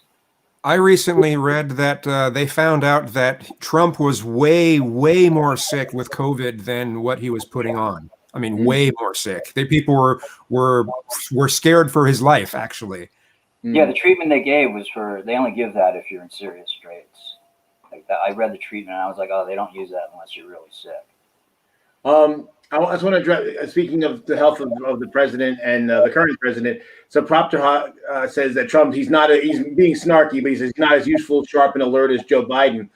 Joe Biden's got more done in the last 3 weeks than Trump would do in a year because Joe Biden's actually working. So Trump was the golfer in chief. It's easy to stay alert or stay, youthful to whatever degree you are when you sit around and eat liquid shit all day and watch TV and tweet. I just want to go on record saying I jokingly called Biden a Republican running, but so far he does seem to be governing left of Obama. So I want to step back from my statements.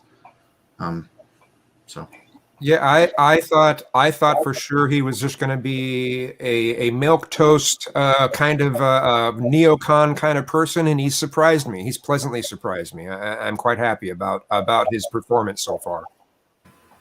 I wouldn't also say surprising. I would say kind of refreshing too. I mean, very refreshing. It's like he's a human being. The way he's interacting. I don't know if you've seen the pictures of him with Dr. Joe and with the two dogs, just kind of out in the White House lawn and interacting with reporters. It's like it's nice to see that. It's nice to see the nice guy in charge for a change.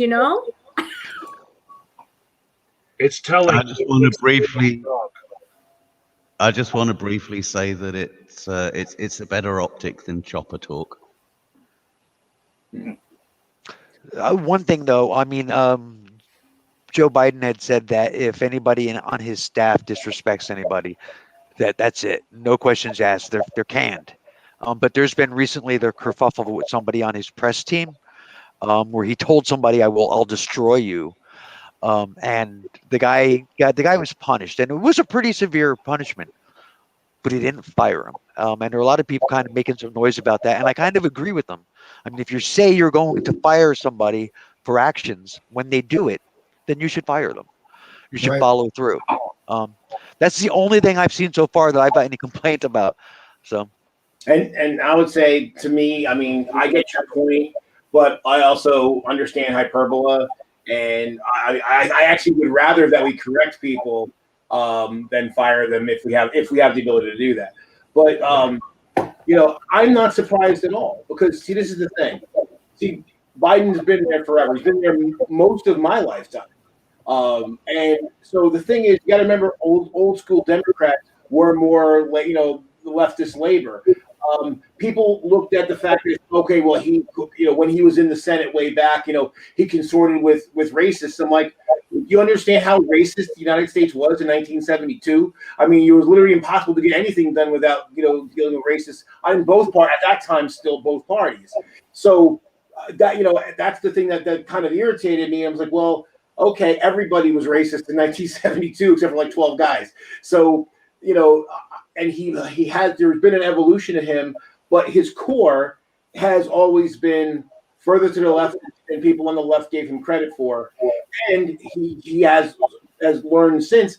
Plus, he's also someone who his word is his bond kind of guy. And when he made that deal with Bernie that said he was going to promote these ideas, he meant it. So that's why, he's they push, even though it's probably not going to go through. But he said, yeah, okay, I'm going to go along with the $15 an hour, even though that wasn't his idea. That was Bernie's idea. He wasn't really saying it. He's doing all these other things because he said he would. So he's going to at least try. Now, the one thing everyone on the left has to remember is that unless the Democrats get rid of the filibuster, you still need 60 votes for cloture in the Senate. So that means that certain things are either going to have to be compromised or are just not going to happen. And that's no matter who is in charge. If Bernie was a president and everybody in the Senate and the House was going to Bernie, you still have to deal with that cloture vote. So we've talked before about that. Should the Democrats get rid of the filibuster? And I guess I'll put that question out again.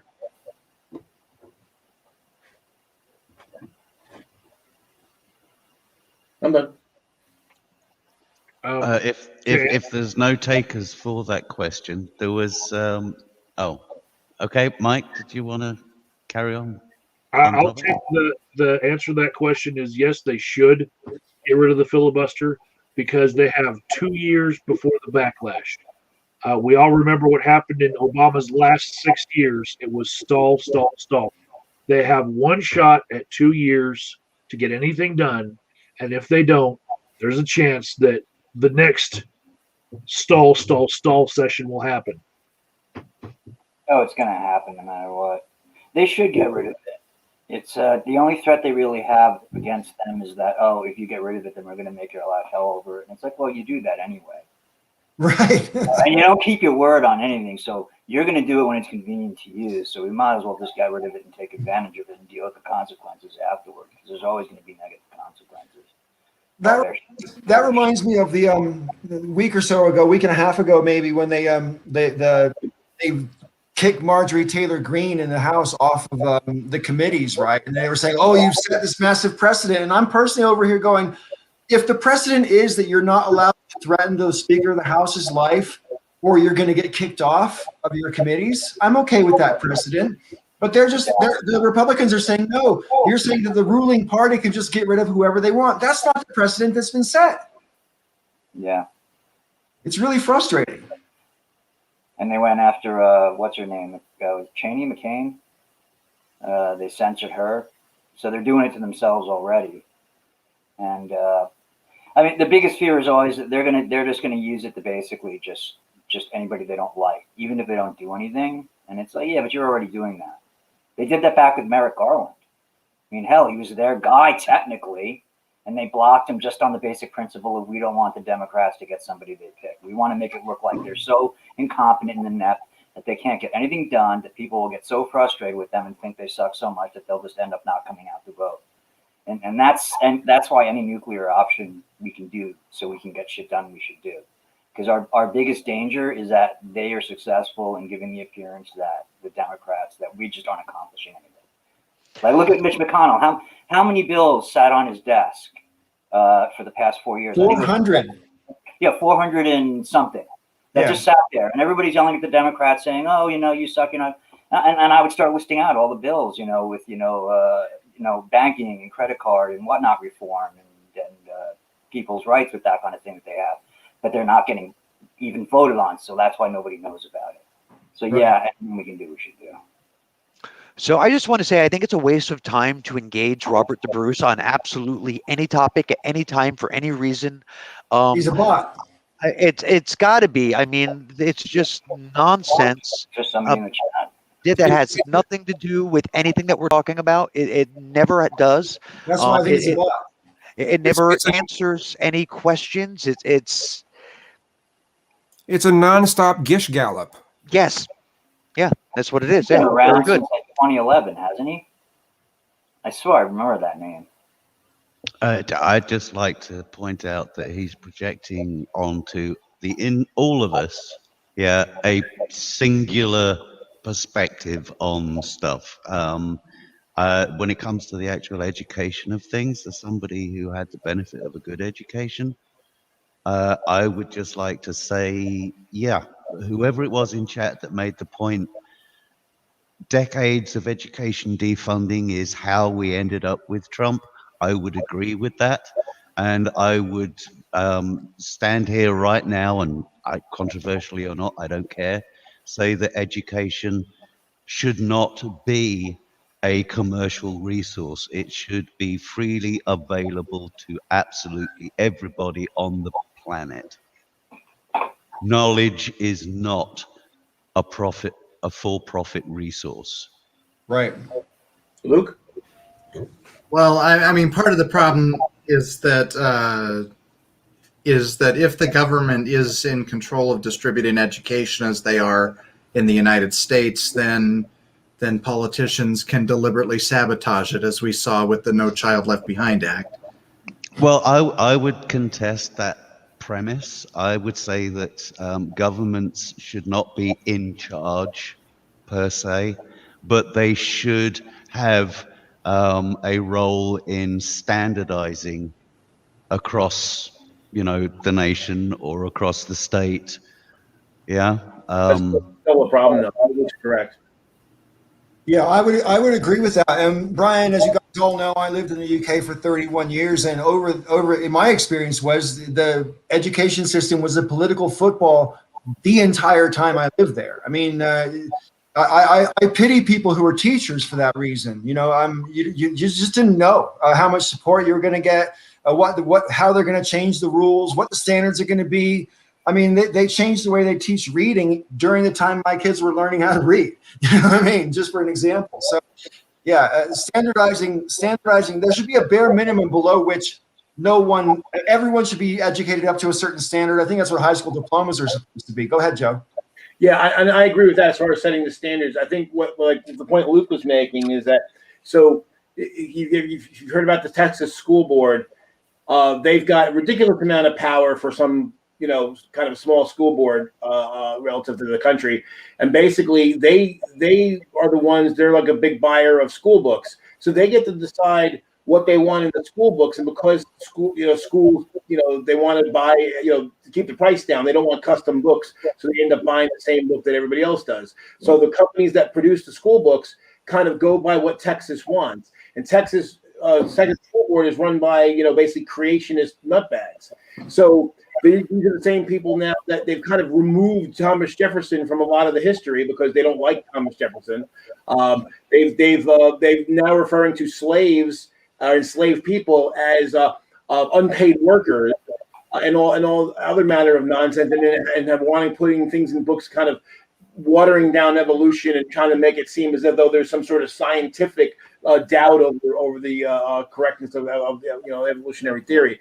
So and that's in the context of that's the state government, their school board is affecting the country and actually watering down the education system.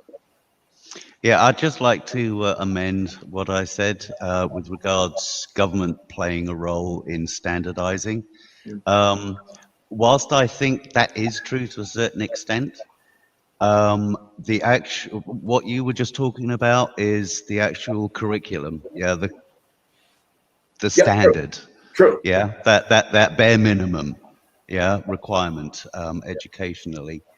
And traditionally, that has always been the role of our universities, Oxford, Cambridge, etc.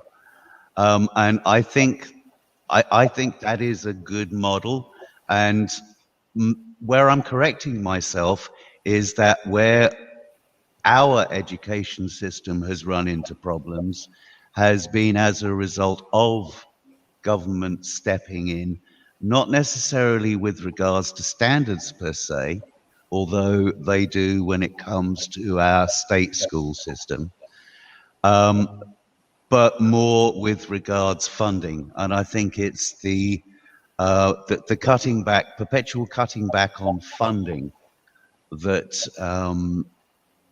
basically is what's going wrong, and making students pay for their education rather than funding it through taxes, etc., and saddling people with a lifetime's worth of debt just so that they can stand a chance of getting a job good enough to pay off that debt over the course of their lifetime. I think that is just, that borders on the obscene in my mind. Oh, yeah. It's horrendous.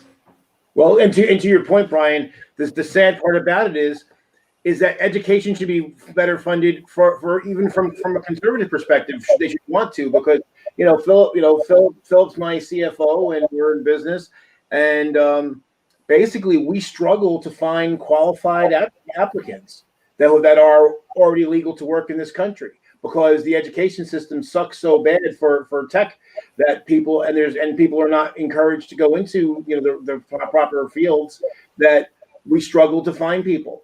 And so strictly from a right wing business interest perspective, having a well-educated populace is essential in a technological society. And to that point, I would, because I'm going to have to disappear shortly. It's it's my witching hour. Yeah, thanks for hanging out, Brian. I'd just like to end on this note, if I might, speaking to that very point, Joe. For a nation and an economy to be successful, you have two fundamental prerequisites: a healthy and an educated populace. So why politicians seem to hit those two things first when it comes to cost cutting? Somebody please figure out a way of making this point at a level where it's going to have some effect, because starving the population of health and education is a good way to create the environments that we're seeing today, and it needs to change, otherwise we're going to implode as a species. Yeah. And on that, take good care, night, Brian. and thanks for chatting. But that's the reason why I always try to frame that from that right wing side, because it's like a right winger, anyone who actually believed in right wing principles should understand this and be in favor of it. But it's that competing thing, like we said before, they twist themselves in knots because they're so against taxes. Taxes are evil. Taxes are theft. So even though they need those taxes to create the education system to educate the students to be the workers they want later, they hate taxes more. I don't necessarily disagree with that, but I look at it a different way, which basically is like this. I mean, if the situation that we're in now is a result of successive policy decisions, then I think it's fair to say that it is the policy to dumb down and also to harm the health of the population. They want people to struggle.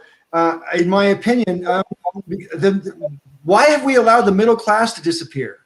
The middle class was the best defense against any kind of despotism taking hold, because as long as you give enough people a big enough stake in society, they don't want to lose it. They don't want to rock the boat.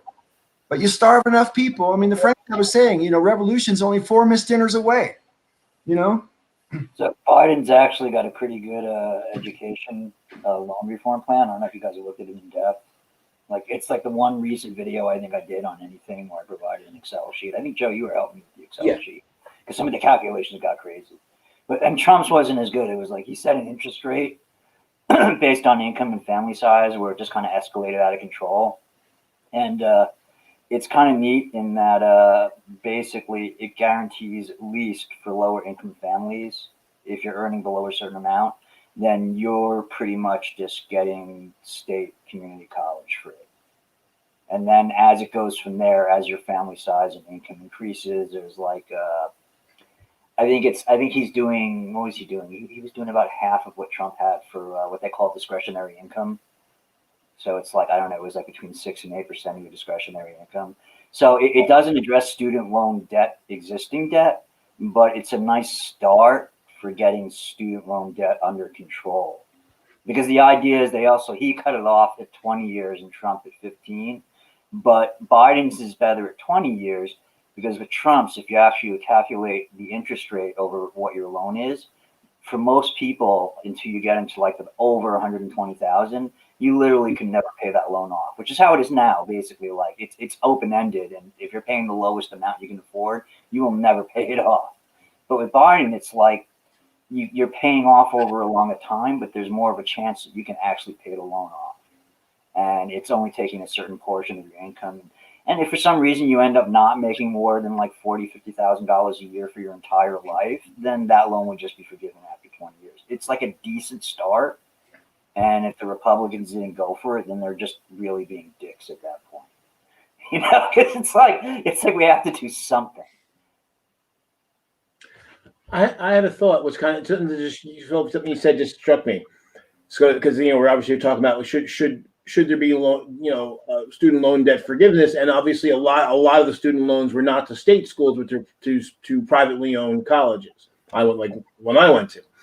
Yeah. But here's the funny thing about it. Again, I'm on the fence, I guess. But what's funny is the right wing hates it. But the irony is, it would amount to a voucher program for college, and they're the ones that are always for voucher programs, right? Which but they're against what could be the greatest voucher program in history. I think the best thing they could do for student loan forgiveness, I know they were suggesting like just a general $50,000 forgiveness, and I'm like a one time, and I'm like, I think it's not a bad idea in that it could be viewed as an investment in the American people in this case, because you're basically freeing up $50,000 of potential income for a number of people across the board that they'll be able to spend elsewhere. And it's money that a lot of it they'll probably never be able to collect. So it's like they might as well do it and free them up to have more opportunity. I think a great thing they should do is they should offer a program where they do student loans at almost practically zero interest. So the idea is they look at it as it's an we're letting you take a loan out that you will have to pay back, but it'll be almost 0 to 1% interest, just like the maintenance fee of the loan interest, with the idea that we're investing in the American people. So we're fine with loaning you that money to pay you back, and we're not trying to make money off you. Because if you look at it like a $70,000 loan, let's say for college, you can easily end up paying like between principal and interest over a 25 year period. You could easily end up paying like $125,000 on that bloody loan if you can't make anything more than just above minimum payment. So that's insane. It wasn't like that when I came from like a well-off family, so like I went to NYU, which is one of the most expensive schools in the country, and I just put it on the credit card and paid it because I could do that. But even then, back then, it wasn't like that. Like you went to Queens College, for example, a semester at Queens College back in 1987. It was $600 a semester to have 16 classes, and now it's $4,500, $5,000 a semester, which is not a lot, but compared to what it was, and that's just like a state level community college. So it shows you like the difference in what you're paying now, and when you add an interest on that, you're looking at like the interest is what's killing students really. That's the big difference. Interest on $600 as opposed to $5,000 when you're just starting out in school and coming out of school, especially an economy like we have now, where job wages tend to be depressed. It's a huge difference between one and the other. So that's what I would actually like to see them do. I'd like to see them move towards a killing interest on student, at least government. I know you can't do that private. Good luck with that. But with government, if they did that, I think that would be a good approach. It would be like a way to do it as an investment into the people. Just briefly then, because I am going, I'd like to get Mike's opinion, feedback, input on this, because I know he's going through a very expensive education route right now? I've had to participate in programs that help me pay for my college education. I've had programs where I had tuition reimbursement, and they kept me tethered to companies that got a lot of work out of me. And most of the programs that I see that tout that after 10 years of public service to nonprofits, they'll wipe clean my student debt. I've already paid back half of my student debt through tuition reimbursement programs through my employers.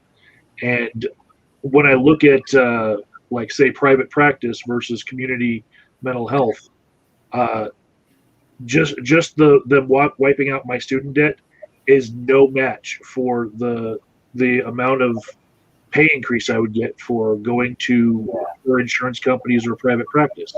If I went for community mental health where they want me to work, I would be impoverishing myself needlessly. Yeah. What are you're going for a degree in healthcare? Is that what you're doing?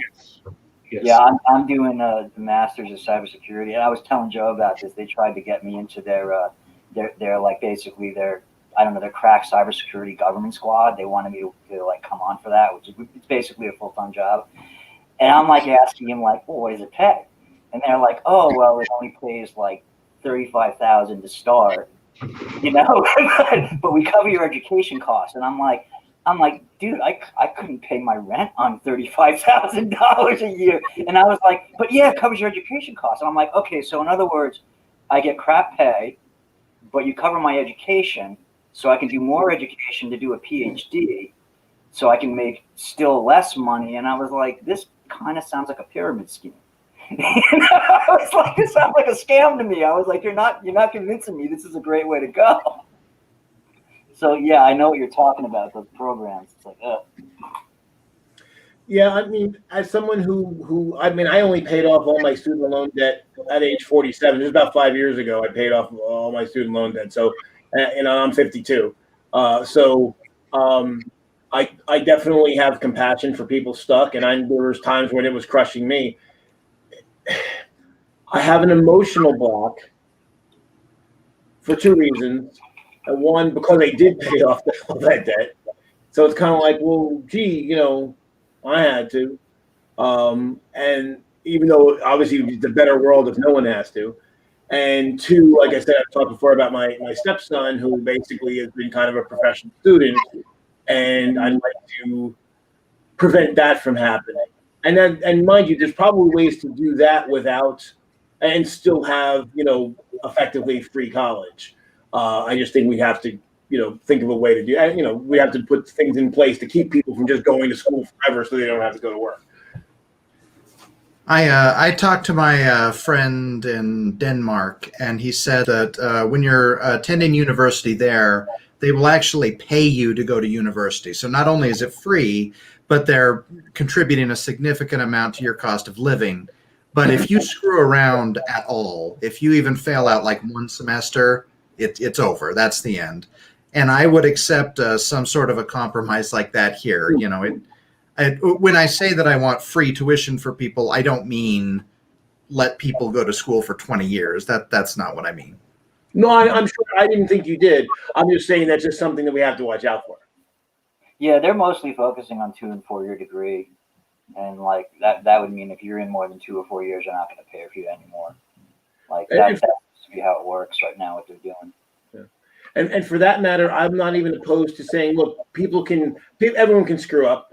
So I'm not even opposed to saying, hey, look, we'll let you fuck up a little bit, but there's going to be a point where we say, all right, you fucked up too much, and we're going to cut you off, and maybe not even necessarily bar you for life. We're just saying, okay, we're going to cut you off for 5 years, and then then maybe you'll be more serious next time. Yeah, they could also just call it like 100. What is it? A degree is usually 128 credits for undergraduate. Is that right? So they could just say like once you hit 128 credits, you're done. If you didn't do it in the right format to get a degree, that's your problem. You're going to have to pay for those extra credits you need. They could just do that technically. So, or for an associate. So the associate's degrees nowadays are not all that useful. I mean, and then again, I guess it depends on your field. Like, I don't know, maybe there's fields where an associate's degree is useful. I shouldn't just totally diss them. But they're focusing on like apprenticeships now, like the apprenticeship program thing. They've been trying. Like I've been involved with that, and their biggest problem there is they just can't. They want to do it, but they don't know how to do it. Like, they don't know how to advertise it, and that's their biggest problem. That's like I've noticed on the state level. Like you look at Joe and I was talking about. You look at New Jersey. And look at how much money goes to education for high school, like the portion of budget. And it's a lot of money. So what happened is everybody wants to get their hand in it. Everybody wants to be involved because that's the big money pot in any county or township or whatever. Because if you have some say in that money, then you have power. Because that's what that translates into. It translates into power, not just in there, but in other areas. And unfortunately, what happens as a result of that, you get a lot of people who don't know what the fuck they're doing. So, things just kind of spin. And that's why you get like shitty high school, like with Texas. You were talking about Texas. I guarantee you part of the problem there is they have a lot of money that people get to control and they get power from it. And so they just appeal to the religious people so that they can, it's a voted in board there, I think. Is their board based on a vote for their Board of Education? Yeah, so they're just appealing to the religious right so they can just like stay in power and have access to that money and the power that comes with it. So they can hand out contracts and shit. Right. They can get their like side bit. And that's why, like, what Philip's been doing, engaging for, as the company is saying, hey, look, we're a company, we're a tech company in your area. We want the students coming out of high school and out of college in New Jersey to be better prepared for the jobs we're offering.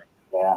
And they're definitely interested, but like no one's done this ever. We're just some tiny company, and then they're like, wow, this is a really good idea.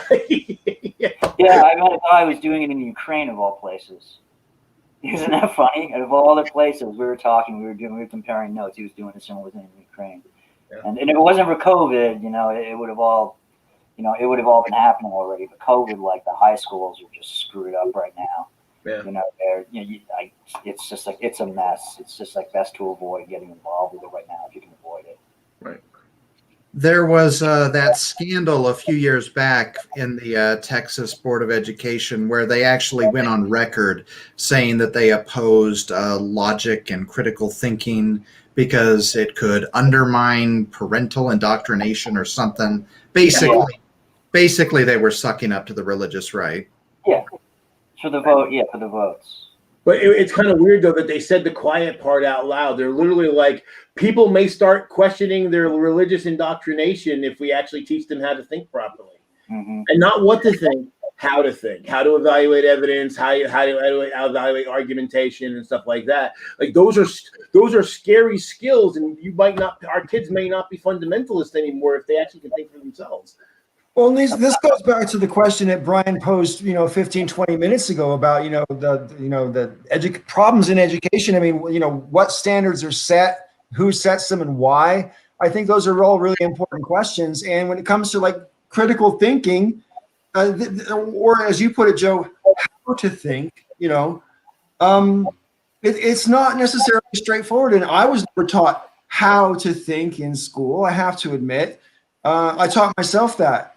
Well, and that's one of the things in engineering school, like they kind of tell you early on, they're not teaching you, they're teaching you like the basic principles of engineering, where they came from and how to understand those, but you're going to learn your job on the job when you get there. What they're trying to do is give you a toolbox so you know how to problem solve, how to look at evidence, look at information, and use that to break a problem down into its constituent parts and be able to solve a problem, and to how to evaluate various solutions against one another. Because if you don't have that, you can't be an effective engineer.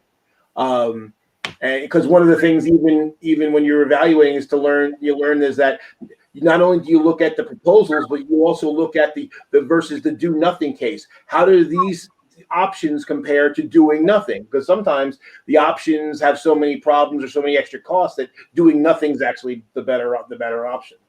I find I'm sorry, I just want to comment. It's fascinating what's going on with this bot, because it is spamming out a comment exactly 1 minute apart, and I guess they've written a script to do it, and it's just like, and it's fascinating because there's like a whole thing that it's related to, technically cybersecurity and how people hijack and whatnot, and the entire goal of it is that they can try to disrupt the conversation, and they can hijack it, and they can take it in a direction where they can discuss the things they want to, because that's how they control the dialogue.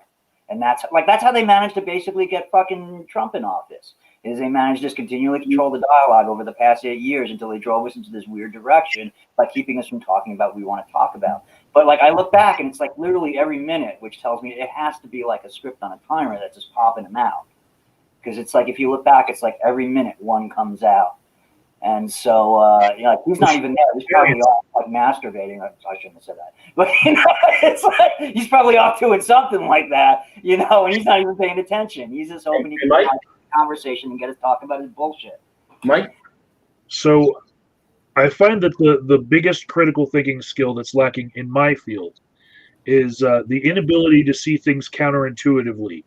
If the science is saying one thing, but your intuition is saying another, you go with the science, not what your gut is saying, right? And that's a very big problem in behavioral health.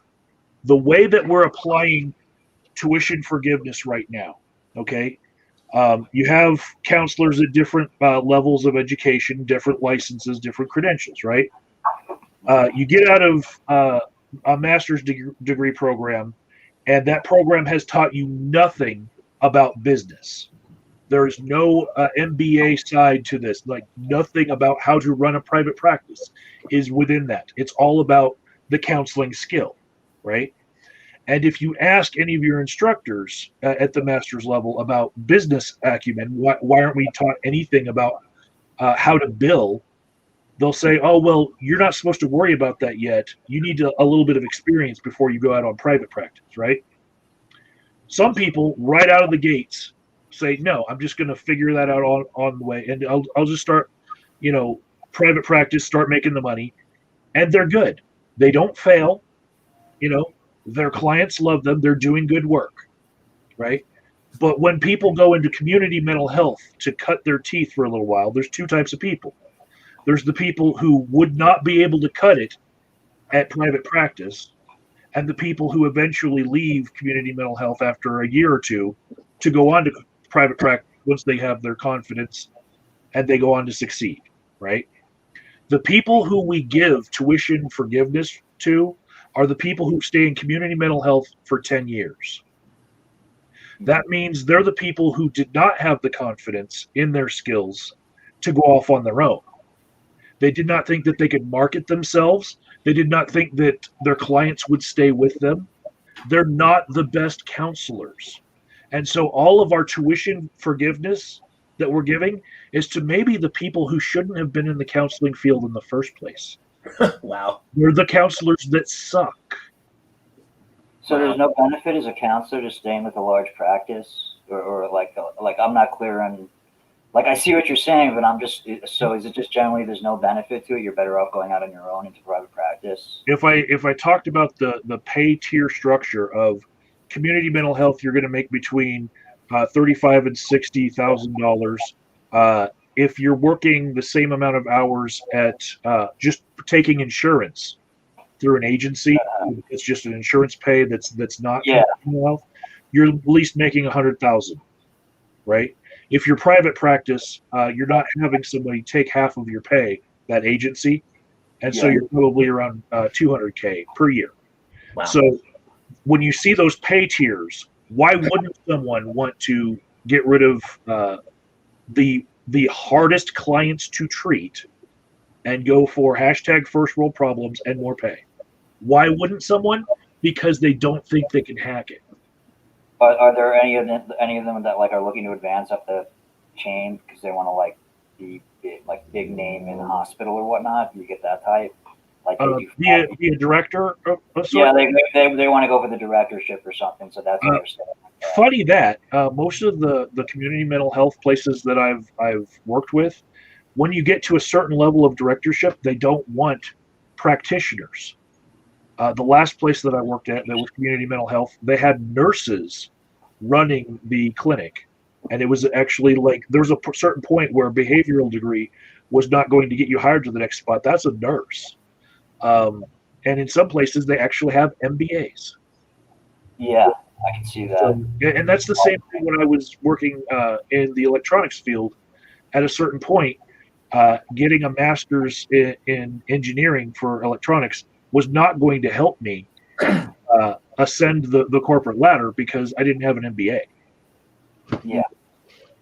Well, and that's the reason why I didn't get a master's in engineering, because basically it doesn't really pay in most fields within engineering, unless you're in research where you kind of need at least a master's to really get taken seriously.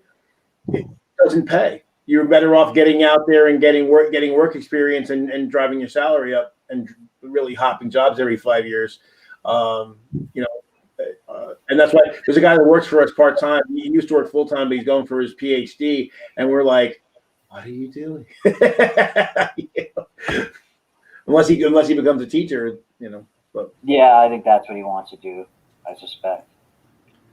Which I don't think the pay grade is that great. I guess there's benefits. Well, there are, and you can if you're, and this is something that actually our other guy that works for us that his thing is that once because he's going for his PhD and he's teaching at the school here in the other school here in New Jersey. He said that basically he's allowed to do work on the side, so he basically can continue to work for us, get paid a pretty decent rate as a contractor, and still get his regular pay. Yeah, I know a couple of guys who do that, professors. To finish off on the counterintuitiveness of the tuition reimbursement system that we have in place right now, when you get those people who hit 10 years in community mental health, there's two types that get that tuition forgiveness. There's the people who finally achieve that and then go off because they were so close that it was just they figured they might as well finish it off and then get their tuition forgiven and go off to private practice or agency work, right? But then there's those who stay because they're institutionalized by their low pay. They just cannot fathom leaving. And I'm saying if you were to look at those counselors that stay in those jobs as lifers, they are not the best. Wow. Like, I wish that you could say that there was somebody who was so giving of themselves that they just couldn't leave the downtrodden, and that was actually the case as to why they couldn't leave. But the reason they couldn't leave is because they could not make it on their own without having a community mental health job protecting their job. They probably have write-ups. You're talking about like the treatment center type community health. Yeah. Yeah, So the people who need the most care are getting the worst care. Yeah, because that's just all about federally controlling the whatever drug they're giving them. So basically, the counselor's job there, the impression I get is just along the lines of, well, our job is to just make sure to find a reason why we should take it away from you because you broke some rule that whatever is the rule of the week that the federal government has come up with for that shit. So that's almost like not even like mental health care. That's just like being a parole officer. It's like a parole officer basically. Is it possible that the tuition reimbursement program was put into place exactly because they couldn't keep people in those jobs? Absolutely, and that's why there's a multiple year requirement for it.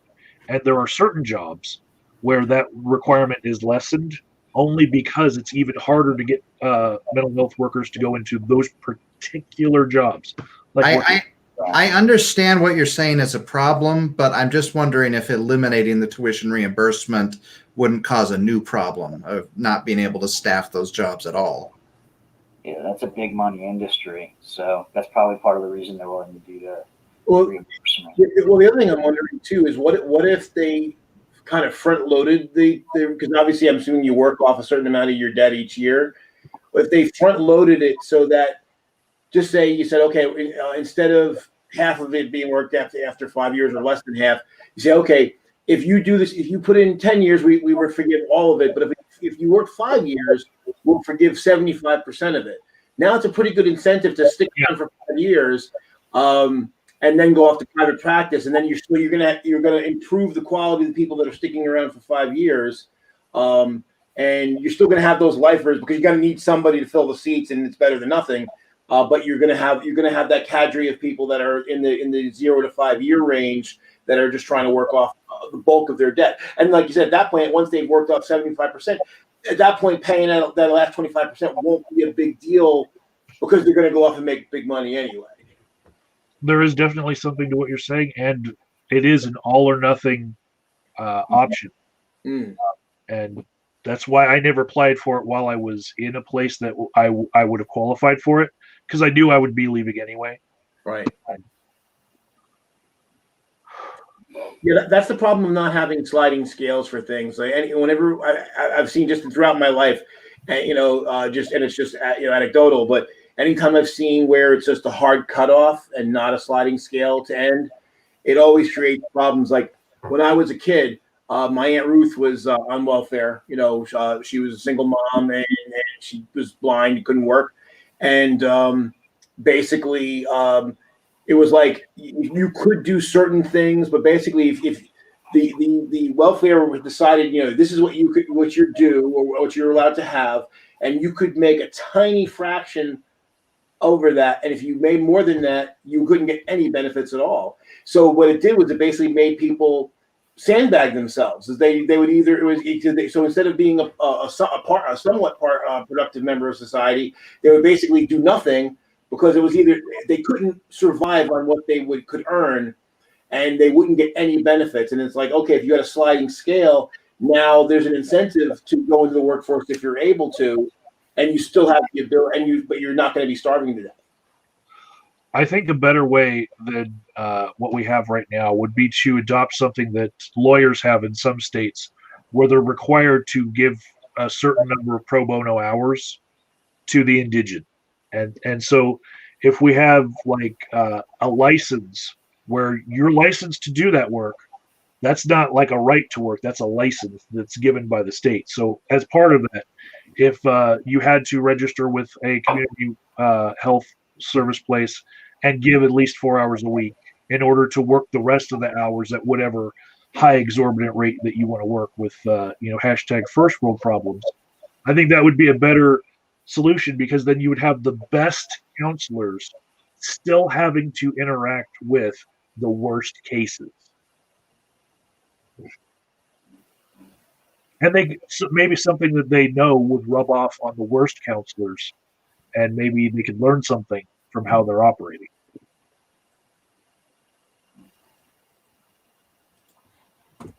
That's my idea. I'm sorry, I didn't catch all of that. Say that again. Sorry. I was reacting to something in the chat.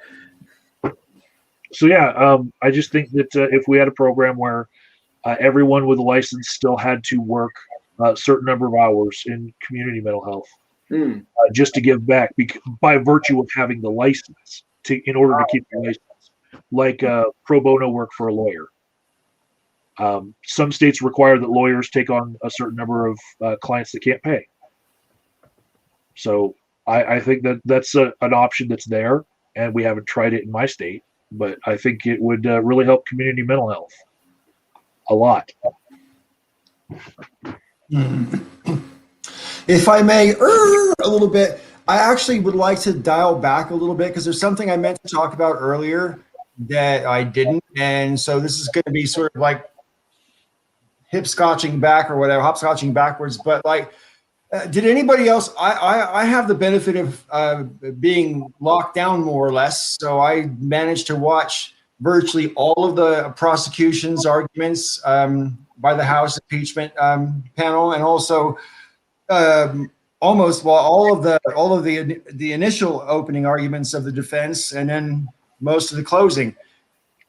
And like Trump's lawyers, right, were at pretty much, I mean, I know I don't have any actual exposure to how real lawyers work, so I don't have too much comparison basis, right? But they seemed like they just knew the fix was in, so they didn't have to try very hard. And the one guy was at Vanderveen. He was like severely obnoxious to the point where it's like almost an insult to the decorum of the Senate.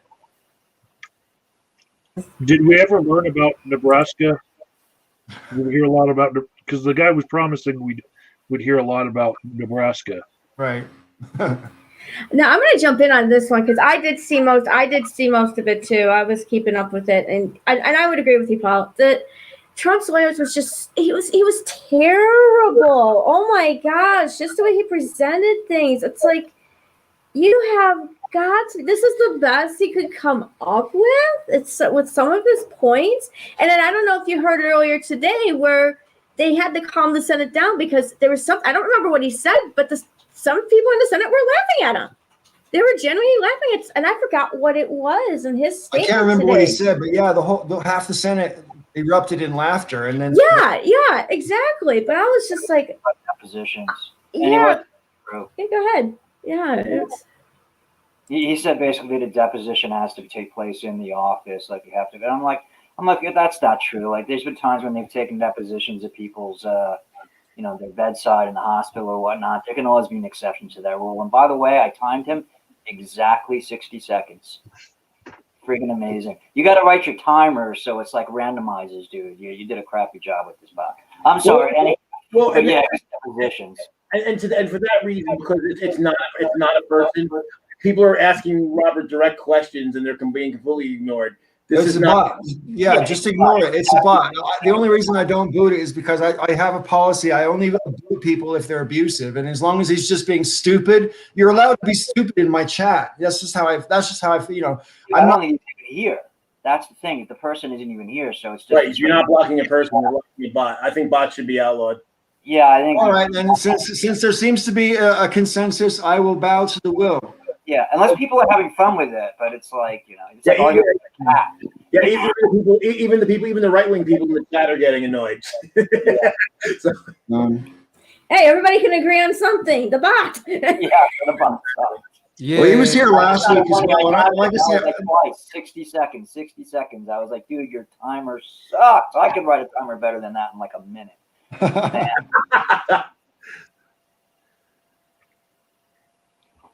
I wonder if he just sticks that bot on like ashtray.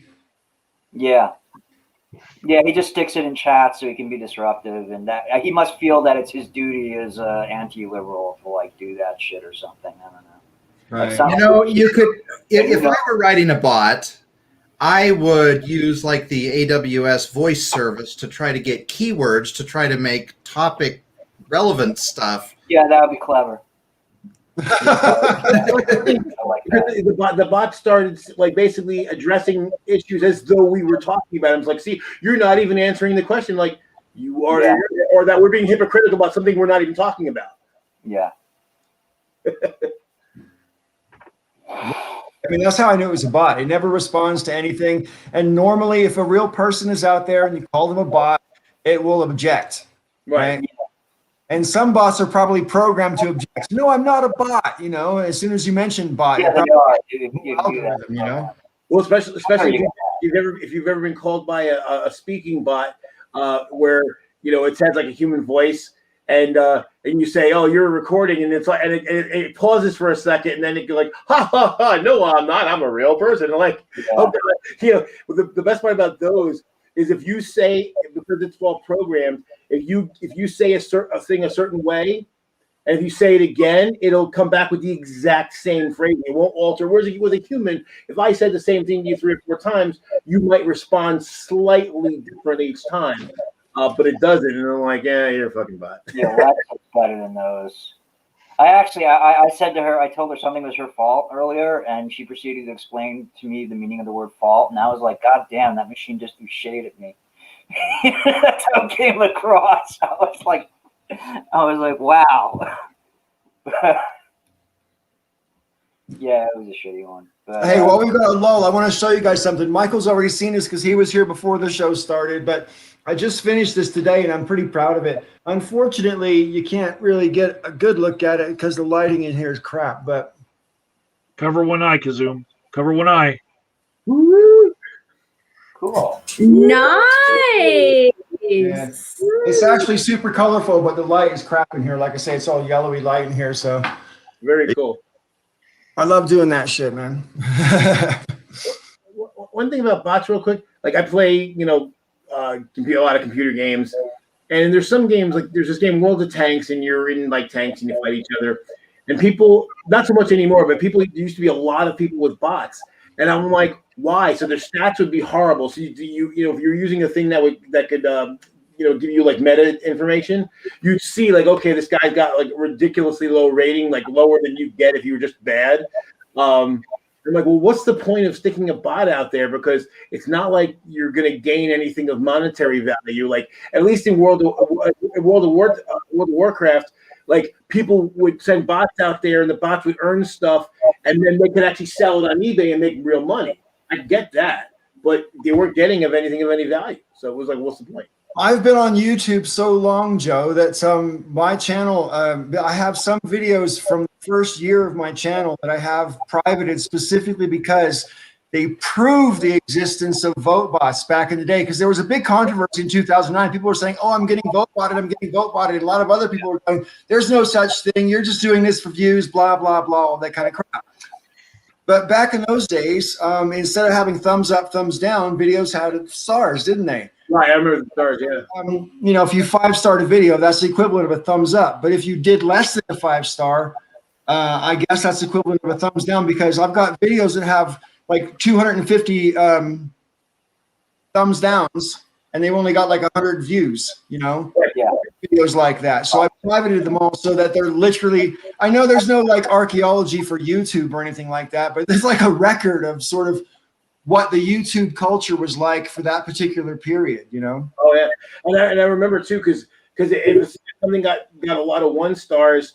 It would start. That was when they started using the algorithm, and things started dropping off of people's feed because it was downvoted.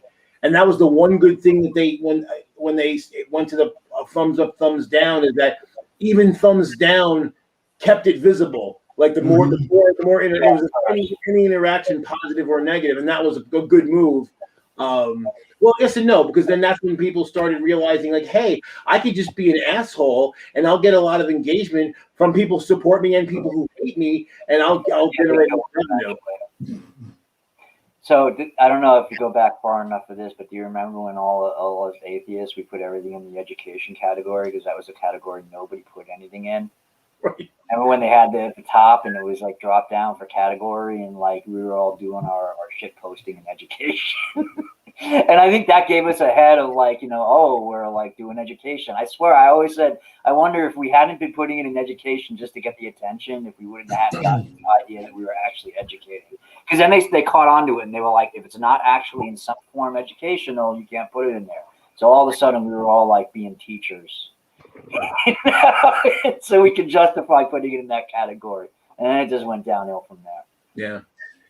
And then it changed. And then the algorithm came, and then our views went way down. I mean, I remember back in the day, up until the time I had about 1,500 subscribers, most of my videos I would get more views than I had subscribers, pretty routinely.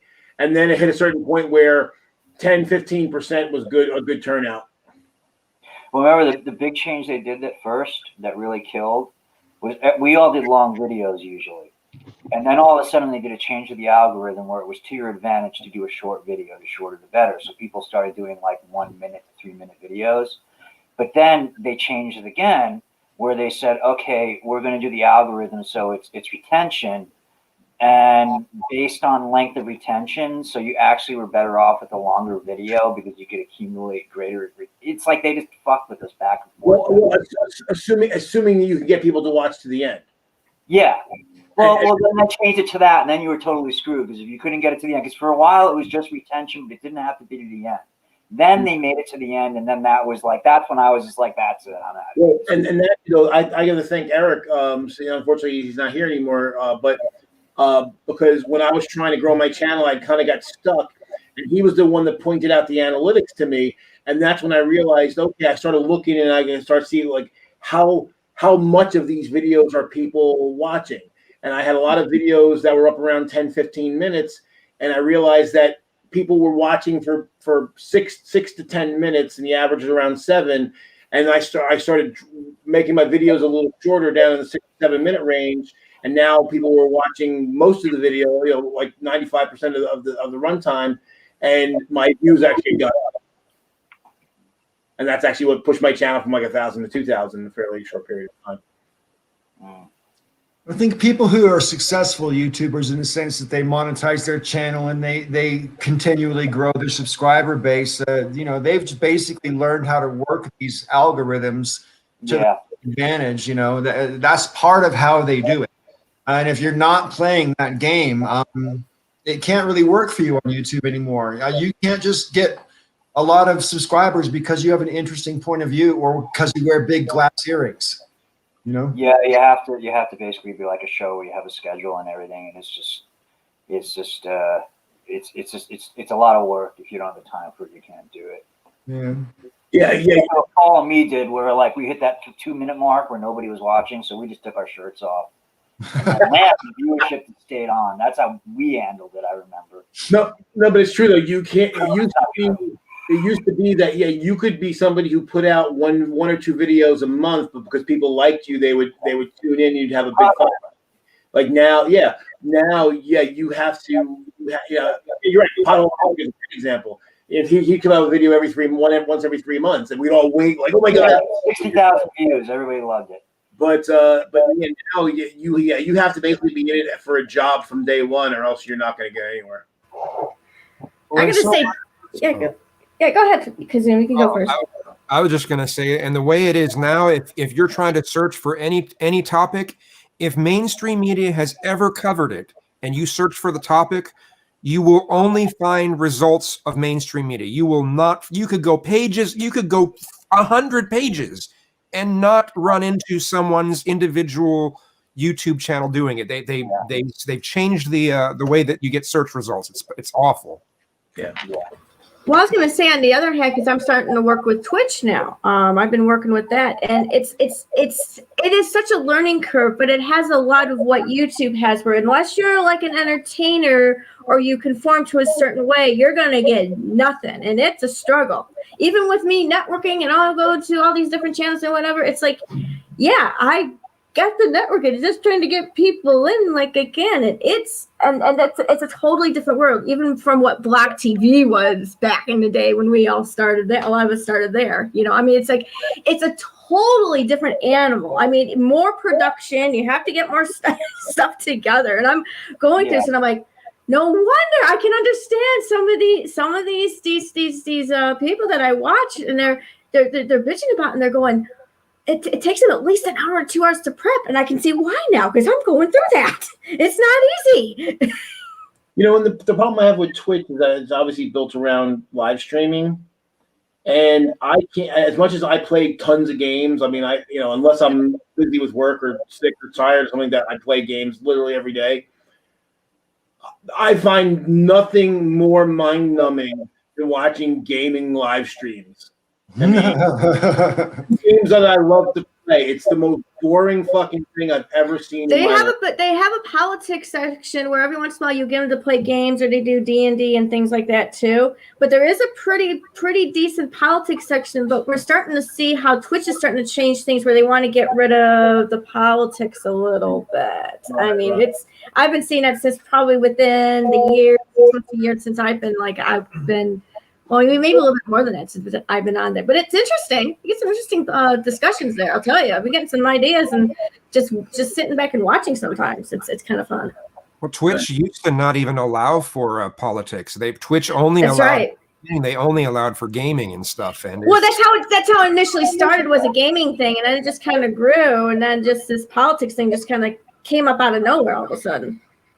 I mean, I think. So go ahead, Philip.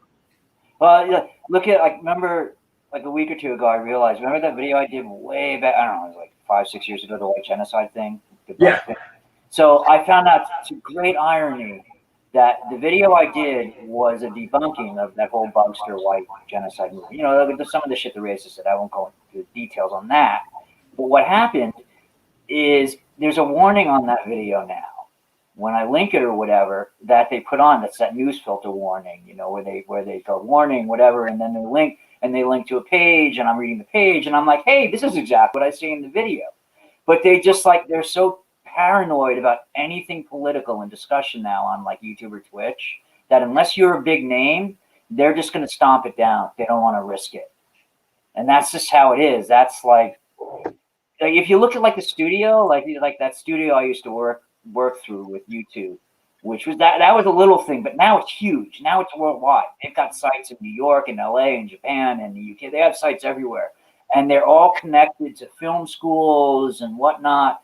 And it's like I have a feeling that that's a main way that you actually can get your channel like known, is if you're not through one of those and you're small, and you're going to have a really hard friggin' time. Like you have to be known, either a big channel, or you have to be working through one of the studios where they'll recognize you as safe. Because if you look at like the terms of service for what you were allowed to do originally when I first started working at that studio, they were just like, yeah, do whatever. You know, that was their attitude. But when I went down and checked out the big studio, when I went to one of their things, they were like, they had us do a sit down with their freaking like YouTube lawyer.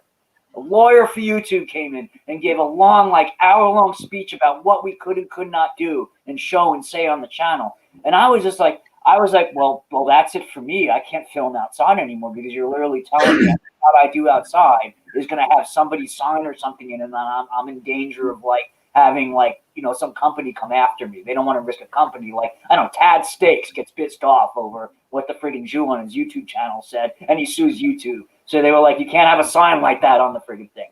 So it's like, I don't know how anybody really gets big anymore on YouTube if they don't have some kind of connection like that. Well, but that's just it. You know, I'm seeing some channels that I know are fairly new, because you know, you go back to when their earliest videos are, and it's funny because they get big fairly quickly, but you notice their production values. Like you look at all of this, even you know, you think the best of the people we know from our corner of YouTube who started getting to better production values, but we all had those days where we didn't have the HD camera, we had some shitty camera and bad sound, and then these channels like day one, you could tell they've got a production team of at least 4 people. And basically anymore, that's the other thing. You have to have that. Or either that, or you have to be really fucking good at doing it yourself. Because if you don't have a well-produced video, you've got no chance. Yeah. Yeah, let's go to places like channels doomed to obscurity. What were you going to say, Kazum? I was just going to say, if you go to places like BitChute, most of the people who are on top have almost no production values. They look more like Six Hexenhammer 666's videos, you know. I don't know. That name rings a bell. Is that the guy who does long ass videos for like 2-3 hours? No. Most of his are under 20 minutes, and he has long hair. He's really skinny. He usually wears a leather jacket. Yeah, a bit of a biker look to him. He's a libertarian, kind of an independent libertarian. Okay, and he only does like 20-minute videos. Okay, I thought there was a guy like that who does like, he can like literally just talk for an hour straight. He'll just sit there and talk for like an hour. You know, it's kind of fascinating to watch. It's like, you know, but yeah, I think I know who you're talking about. He did a video I was going to respond to, if I'm thinking, where there was something about Trump. This is like 6 years ago, my guy. But I think he did like a video of something about Trump I was going to respond to. I don't remember. Yeah. And I never did, because I just stopped doing videos. Yeah, I mean, it's funny about long videos. There's very few videographers that I can watch like their whole like hour-long video. Most of them will start, I'll stop, I'll pick it up again later, and at a certain point, I just come back to it and look at it, and there's still 20 minutes to go, and I go, fuck it, and I just close the video and move on to something else. My biggest problem was always, because the topics that are complex, they do delve and they do have all these little side things. You know, something that you were joking about last week, Paul, about you know, we all do it. You know, and the thing is that, well, I want to bring this up. It's because it's relevant in the backstory, and I need, if I start doing videos again, I think I got to do what Alton Brown used to do. It's like, oh, but that's another show. So like, allude to it, mention that there's more to it, and just like cut it off and say I'll talk about that separately. Because otherwise, yeah, like I've had some videos that were pretty good, but meandered maybe a little too much. That's what the editing's for. Yeah. So I had to edit that whole section, where I'd be talking about something political, and then in the middle of it, I'd start telling a story about, I don't know, like the time I got my dick caught in the zipper or something. So I had to edit that shit out, because it was like minutes of totally irrelevant, but probably people would have enjoyed it. But I was no. See, I'm not talking about something like stuff like that because I do edit that stuff out. But it's like stuff that's like if you're talking about some issue and there's you get up into the history of it or the how did we get to this point kind of stuff. Yeah.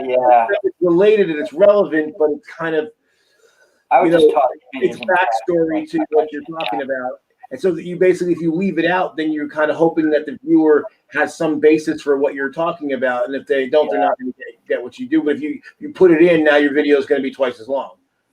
Yeah, I do that. Like I toss images and shit up to cover that while I was talking. But then if the person's just listening, they're going to miss that shit. So, you're screwed no matter what you do. And you've always got somebody who's going to respond just based off the title of your video. Well, Who's going to guess what you say. But I mean, I did a video. It's topically now since it's February again. It was about Black History Month and every Black History Month. There's always a bunch of white people that complain about why can't we have a White History Month? And I basically said, well, this is why you don't need one and why you can't, and this is why we need one and why I wish we didn't. But to kind of cover all that ground, there's a lot there. It ended up being 15 minutes, and I wanted it to be 7 or 8.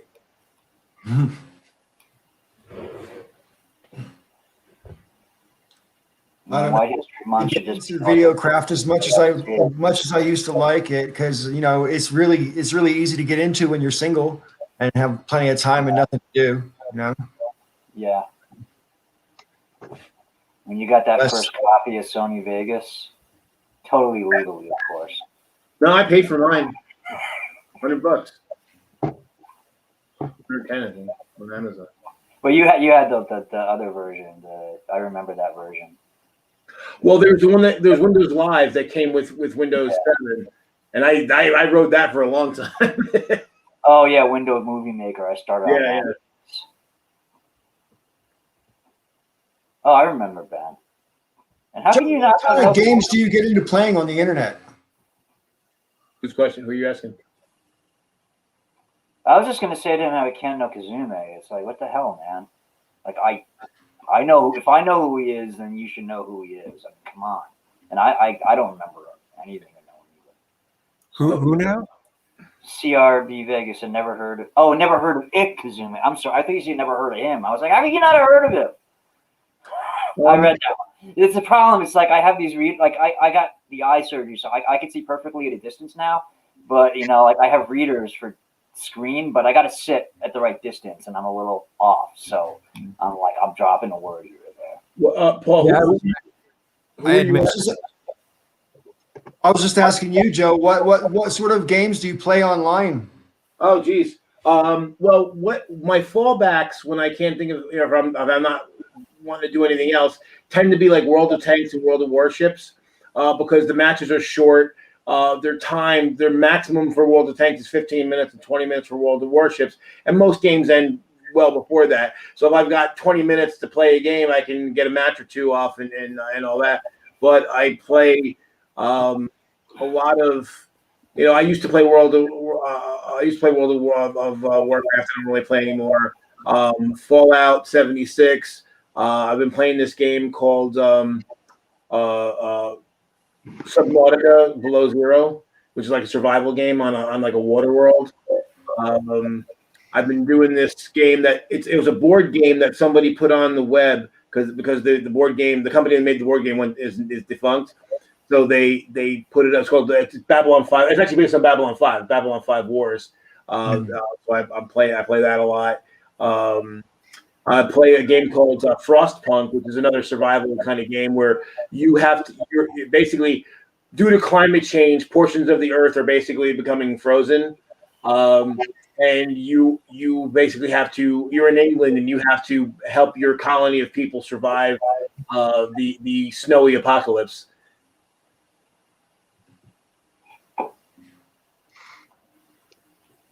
And tons more. I mean, I have more games than I have time to play them, but I just keep buying them. So, left field question, but was Conceptual James on Twitter always such a massive tool? Do you know what I'm talking about? No.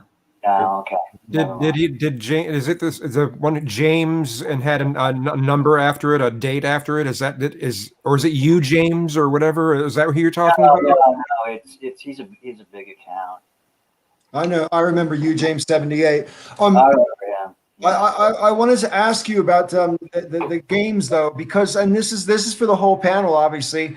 Because once upon a time, there was, painters did paintings, and then photography comes along, and people said, "Oh, it's not art, it's not art." But then over time, clearly, photography has become an art form, right? At what points do games get considered to be art form? Because they've got all of the basic elements of art, right? They've got incredible graphic detail, storyline. So you've got visual art as well as what's the word I'm looking for? Narrative art, and you're participating in it. So, I mean, at what point do games get considered art, and does that make all games art or just the good ones? When they take out the function that after someone kills me with a headshot, they go over and crouch on my face repeatedly as if to teabag me. That's art. That's a beautiful moment in the game. I guess it's performance art, but I don't. It's performance art, yeah. Isn't that what you spent your money on the game for? Or is that just... He was hoping to be the bagger and not the baggy. I guess there's the difference between, it's art, but then there's art, and then there's like, wow, this is fucking amazing. It's like that kind of difference. There's some games I played that were like that, where the graphics were just friggin' beautiful. Where they did it in that cell shading style. I think Borderlands at one point was like that, where like the graphic style kind of had a cell shading kind of thing to it, which I wouldn't say it was beautiful, but it was kind of neat. And then you get something like Clock Tower, which was a game which was kind of really beautiful and artistic the way they did it. I don't know if you heard of that one. It was one of those like horror survival genre, but the art, but it was very artistic the way they did it. It was very pretty. Yeah, I tend to look at the games more as art when they're trying to emulate something that isn't real, that isn't in our real, like something that we couldn't see in real life. I consider those more artistic than the ones where they just try to make everything look as realistic as possible. I think like a Hideo Kojima game is art. I just played Metal Gear Solid 5. I certainly consider that art. If you're getting teabagged in a game, I don't think that means that the game isn't art. I think that that's a player being silly. So maybe if it were coded to do that, then I would disagree. Activate the teabag code. Now that you've said it, I feel like the jinx is in.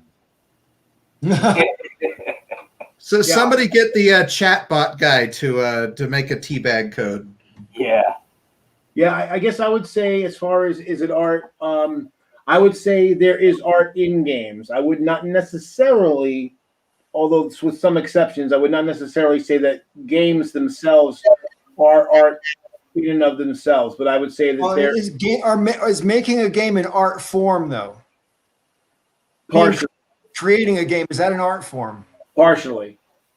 Because, like you said, you have the narrative art, you have the visual art, you have auditory art, just music very often. So their games are a technological construct that contain lots of art. So a game could be a conglomeration of art. Yes. Later on. A conglomeration of art with some other sort of procedural element to it. Because obviously the game has some goal, it has some rules, and those things are generally not art. So it's a procedural system with art stuck all over it. Well, I mean, you could say the same thing about a movie, though. There's procedural aspects to a movie that don't necessarily directly tie into the art. Well, no, but see, the thing is, the story is part of the narrative, right? So I'm saying that the narrative part of the story, just say you're playing a role-playing game or an adventure game or whatever, or even a strategy game, there's that the narrative part is artwork, but the nuts and bolts that the player, say the nuts and bolts behind the interface. So when I touch a button, there's some code back there that says, okay, if you're in this spot and you touch there, call this procedure. That part's not art, but the parts that it's interfacing with are art. I think for me, for a video game, it would have to be if it's it's the storytelling aspect that I think is art. You know, the writing. There's somebody that I've seen a few people play this game. It's called Yakuza. I've seen several people on Twitch play it, and it's just the storylines are just fantastic in those. There's a couple Silent Hill ones that I've seen that just have the interesting part isn't the killing, it's just the process and the storyline and how you're finding and the mystery and everything. I think that's the cool part. I just played Last of Us 1 and 2, and those are kind of like a movie, to be honest, just with like some zombie killing mixed in and pushing the triangle button to pick stuff up a lot. So, yeah, pushing the triangle button, that's probably not art. So maybe I do agree with Joe a bit. I don't really play games enough to have an informed opinion, but it just seems to me that they have all the elements, and in fact more elements than a film because of the interactive aspect of it. So, and from my point of view, it just sounds logical to consider games art. And then you know, that comes into all the same sort of things as it does with like abstract painting, you know, and shit like that. I mean, some people, you know, will put like a dot again, you know, a white dot on a red canvas and call that art. Now, people argue all day about whether it's art or not. I personally would say it is. It's just not very good, you know, or it doesn't move me is how I might prefer to say it, you know. Says the guy who has an array of stone penises popping up out of the ground. That's art, man. You know, I'm waiting for the aliens. You know, stone penises are definitely art. Hey, I have a game for you to play. Play The Beginner's Guide. That's one of the weirdest games I have ever played in my life. And it's an exploration of the topic. Is the game art, even if it's not functional?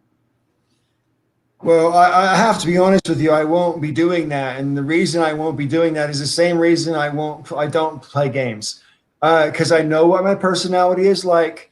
And therefore, if anyone else involved in my life ever wants to see me again, I can't get into gaming. Okay? Because I love the people in my life too much to get into games because I know what my personality is like, and that'll be it. They'll have a relationship with the back of my head, and that'll be it. You know? So, yeah. Has anybody here ever gone out with someone who was like that, who was so busy either gaming or just on the computer generally, or looking into their phone consistently to the point where you thought you know, what? I've been that guy. You've been that guy. That's what I was going to say.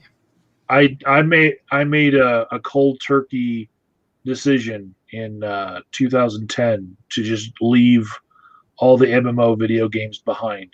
And that was around the same time as I created my main YouTube channel. And I felt like I got a lot more out of my YouTube channel, especially in that I get returns on some videos. Like, you know, 10 years later, I'll get a comment on a video from somebody who just watched it the first time. Whereas when you organize a raid on a monster and you have all these friends take it down and you get some epic loot, with the next expansion box that they come out with, then that loot is worthless, you know, and it just completely erases all of your achievement. I have achievements that just keep on giving me returns now. Well, and that was one of the things that turned me off too, because I remember when the first expansion for World of Warcraft came out, it was like, now I hadn't done raids, so actually it worked out for me because I was kind of lagging behind, and then I got my character up to level, and all of a sudden I had stuff that was just as good as all the people who had been grinding for months and months. Yeah, you get the expansion box, you go into that new part of the world, you take one step in and you kill a mouse, and then this piece of gear pops out that's better than anything that you've ever seen that anybody had. One thing I will say, the second expansion, I actually had parts that I didn't drop until like almost 10 levels later. That was kind of cool. Okay. And the third one was kind of like that too, to a degree. For me, it was when someone asks you to go bowling because there's a bunch of friends that are getting together, and then you're like, oh man, but I made plans with these people that I've never met in person. You know, do you have this drag on your soul of like you can't even enjoy something if you do give up your raid to go do it, that you're actually feeling like, man, I wish I'd rather be home. You know, that sort of that's to me an indicator of being addicted to that game. Mm. You start eating too much Cheetos. Counselor, is game addiction a very bad problem? It's very much unaddressed. You know, right. There are very few places that actually are reputable that have any good treatment for gaming addiction, for cell phone addiction, for internet addiction. You know, there's a lot of studies on it, but there's not really a treatment that's prescribed for it. See, you know, and I'm glad you brought that up, because what's one thing that a number of years back, and again in our pocket of YouTube and in the internet, there were people that were with no mental health education whatsoever were just declaring that certain things that people may or may not consider addictions were not addictions, and I'm like, well, who the fuck are you? You're not. There are people with no training in it. They're like, for instance, like, oh, there's no such thing as a sex addiction. I'm like, actually, it's just compulsive behavior, and you can have a compulsion to do practically anything. And whether or not something is in the DSM doesn't mean that you can't look at it through the lens of addiction. Right. If it's reinforcing that pathway in your brain that makes you keep doing it compulsively to the detriment of your life, you can look at it through that lens in order to try to heal yourself. Right. But there are some things that, even though they are technically like you can look at them as an addiction, and most people would agree that it's an addiction, it's in a completely different part of the DSM. Binge eating disorder is not listed under addictions. It's a different part of the book. And the way people treat certain addictions is different, because with regards alcohol and hard drugs, you can do abstinence, but you cannot do abstinence from food. Right. Right. Right. Yeah. The treatment is therefore necessarily different. Right. And this is something that Mike's heard me say this before, offline, but I tried to explain to somebody, about it, because obviously I've got a weight problem.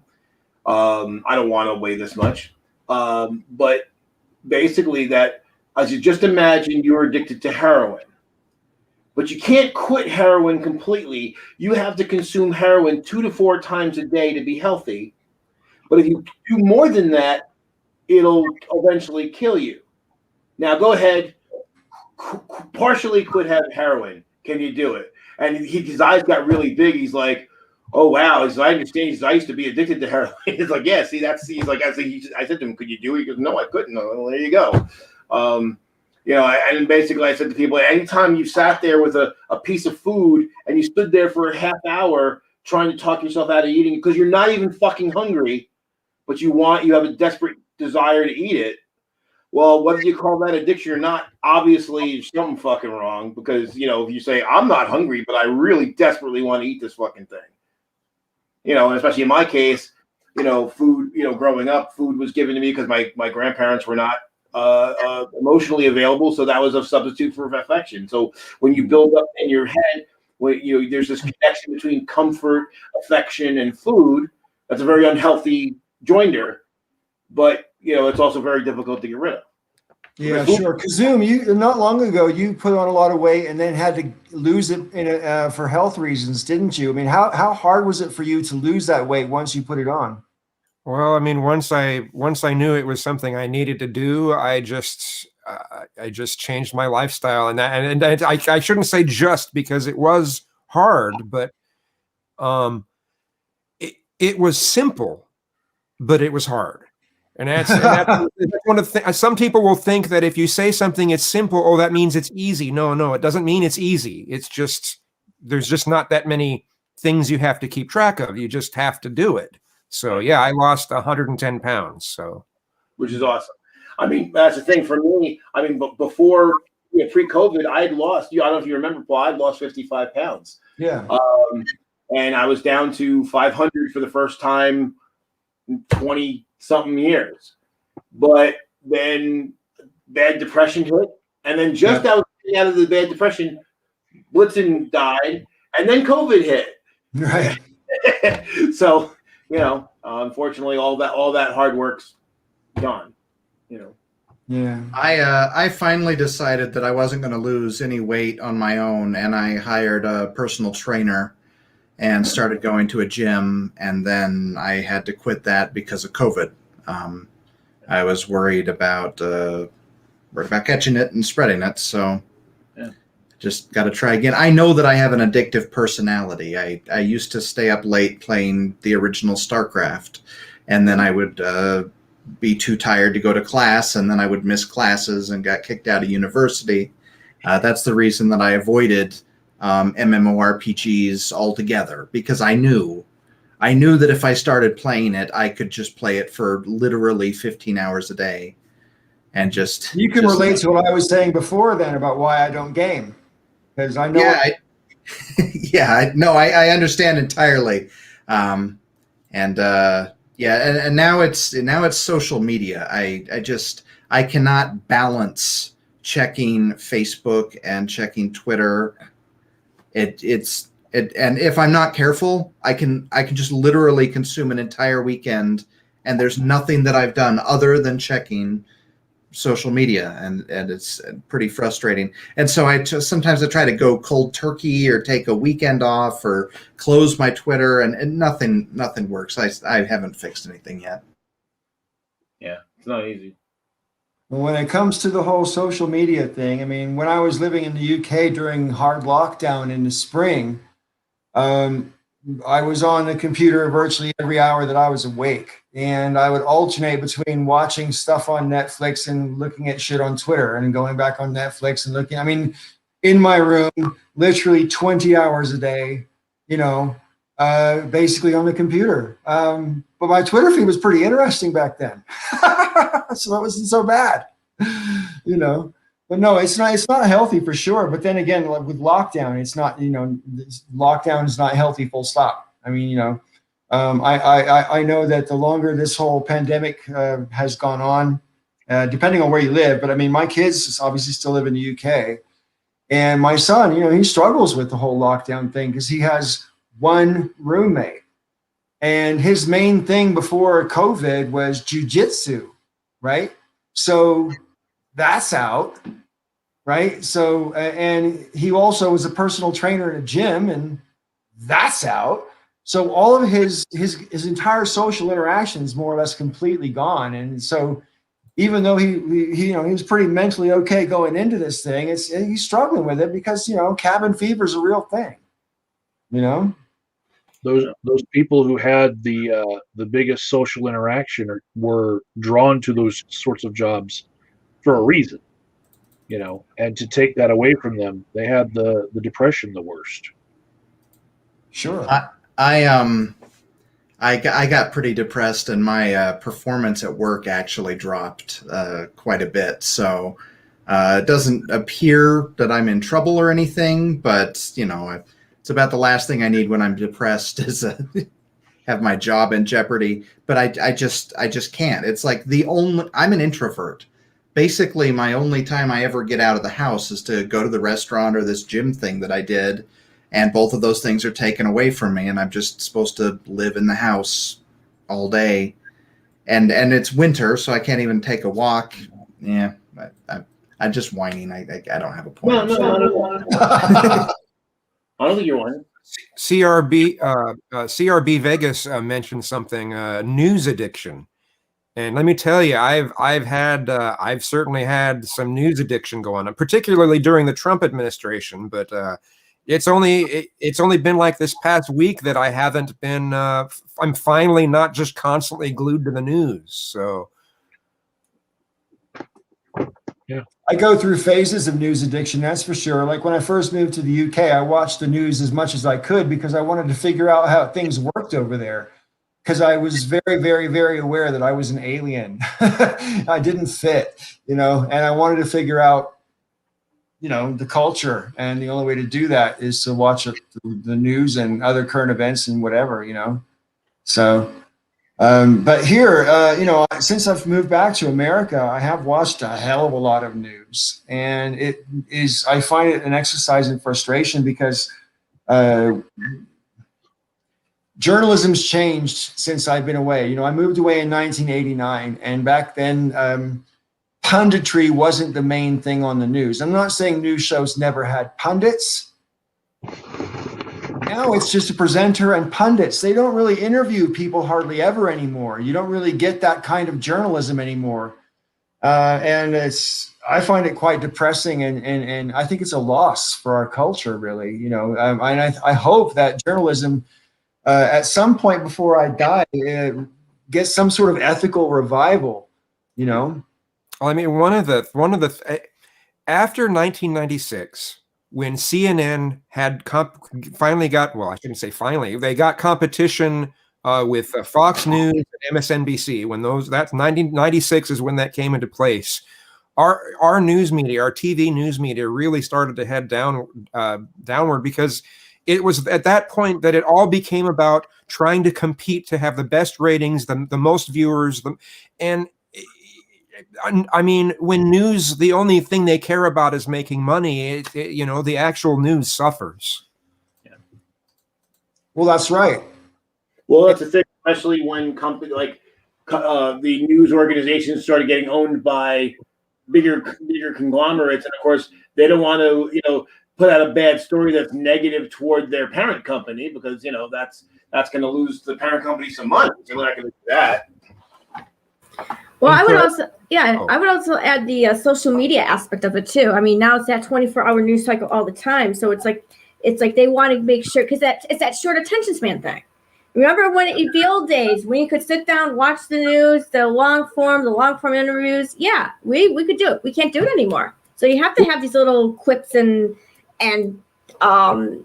taglines and whatever. See, here's the thing though, and that's what we've been told, and then everyone accepts that. I call bullshit on that because when we only had 3 hours of news a day, you'd have your morning news, you had your early evening news, and you had your nighttime news, your late night news. We had all those other things. Now we got literally all day to put out content. So you'd think there'd actually be more and better content because there's plenty of time to air it. But no, that's when we started getting here's the same news over and over every 30 minutes. We don't even have that now because fucking headline news after a certain time turns into the murder channel with all the fucking murder shows, and then Fox turns into the entertainment bullshit hour where it's like pundit hour where they have some right wing dickhead spouting some lies. And MSNBC, who knows what the fuck they're doing, but again, it's something of low value for the most part. So it makes no sense to me that we have 24 hours to fill and we have less valuable content than we only had 3 hours. Well, Dr. Hawk brought up something interesting. He said, take a look at it's Canada's CBC news there. It's literally worse than MSNBC, and you do make a point there. They are really, really biased. They I don't know if you've tried watching CBC, but it's kind of ridiculous. And that doesn't fit into the narrative I staged. So I don't know what to say about that. You make a good point, though. Does everybody remember Keith Olbermann? He used to have a show on MSNBC. He identified that Fox News was constantly setting the narrative. It was right after the controversy about czars. And he said that he wasn't going to play by their playbook anymore. He was just going to talk about whatever he wanted to. And very shortly after that, he no longer had a show on MSNBC. I always wondered if maybe that was related. I don't really I don't know, because I was living abroad at the time, so I wasn't able to watch all that stuff. I was certainly aware when Keith Olbermann got booted or quit. I mean, I knew he left because I know he got replaced by Rachel Maddow, at the time. I find it interesting because back in the day, I mean, I don't know if very many of you are familiar with well, now I can't remember his name. Joe, what's the guy's name who was a journalist? He made his fame in World War II, reporting out of London, and then later on he got a talk show called Good Night and Good Luck, or that was his phrase. Murrow. Murrow, thank you, Edward R. Murrow. Back in those days, the controversy with the news was you couldn't broadcast news that people might not want to advertise their products on, right? So the main thing the news editors had to worry about in those days was not pissing off the advertisers, and that would to some degree modify editing decisions, or editorial, I should say, decisions. And I'm sure that still pertains to some degree, but to a lesser degree now. I think they have other considerations besides advertisers because, they lose advertisers, but there's always going to be more, right? I mean, how many people have jumped off of Fox, especially right after the insurrection? I almost did the same thing the lawyer did and said resurrection. Right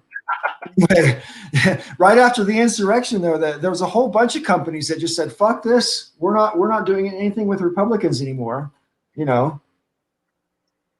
I mean, here's one thing about Murrow. It's kind of interesting because that did kind of usher in a better journalistic era from that to say the late 70s. I guess even late 80s to a point, up to 91, just after 91.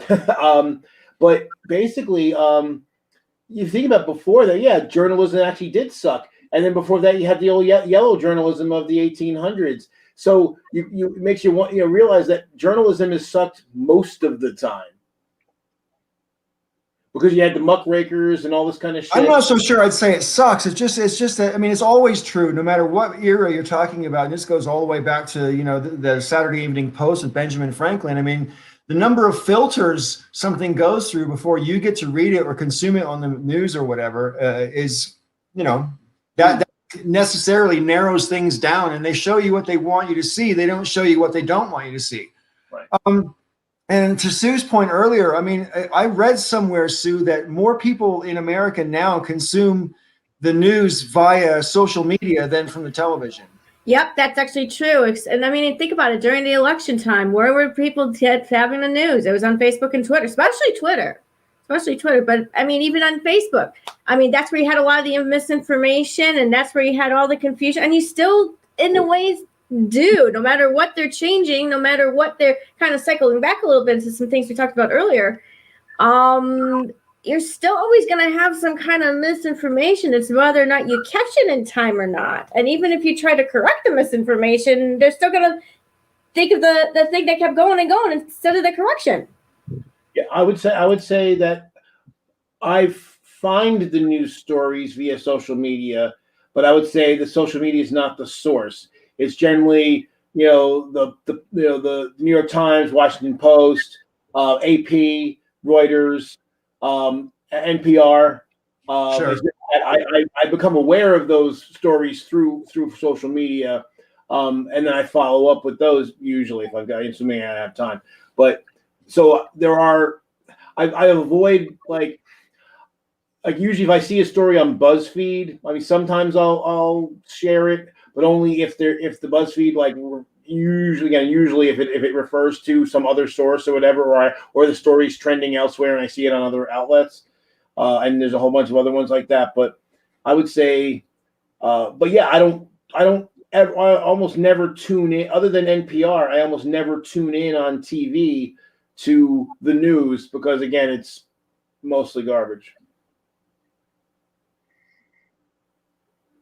The only exception is if there's an ongoing story, like something's happening right now, and then I'll say, okay, well, when I got home, I was on the road when the insurrection started, and I was listening on the radio, and then when I got home, I keeps the TV on and watch them on the TV, but that was about it. You know, I think when it comes to TV, oh, I'm sorry. Did I interrupt someone? No, it's you. Okay. Yeah, when it comes to TV, cable news, I think it would be interesting if we were to if we required that. Okay, there's six companies that pretty much own everything that we see on TV. 6 companies running, and I think it would be interesting if the government forced each one of those companies to offer a news channel that's available to everyone and has no commercials. And I think that would shape things up kind of quickly, because they're no longer in it for the money. Now, as Proctor Hawk had said, it could still be corrupted by certain kinds of politics, but it'd be less likely to happen than when it's all for getting people to watch the commercials.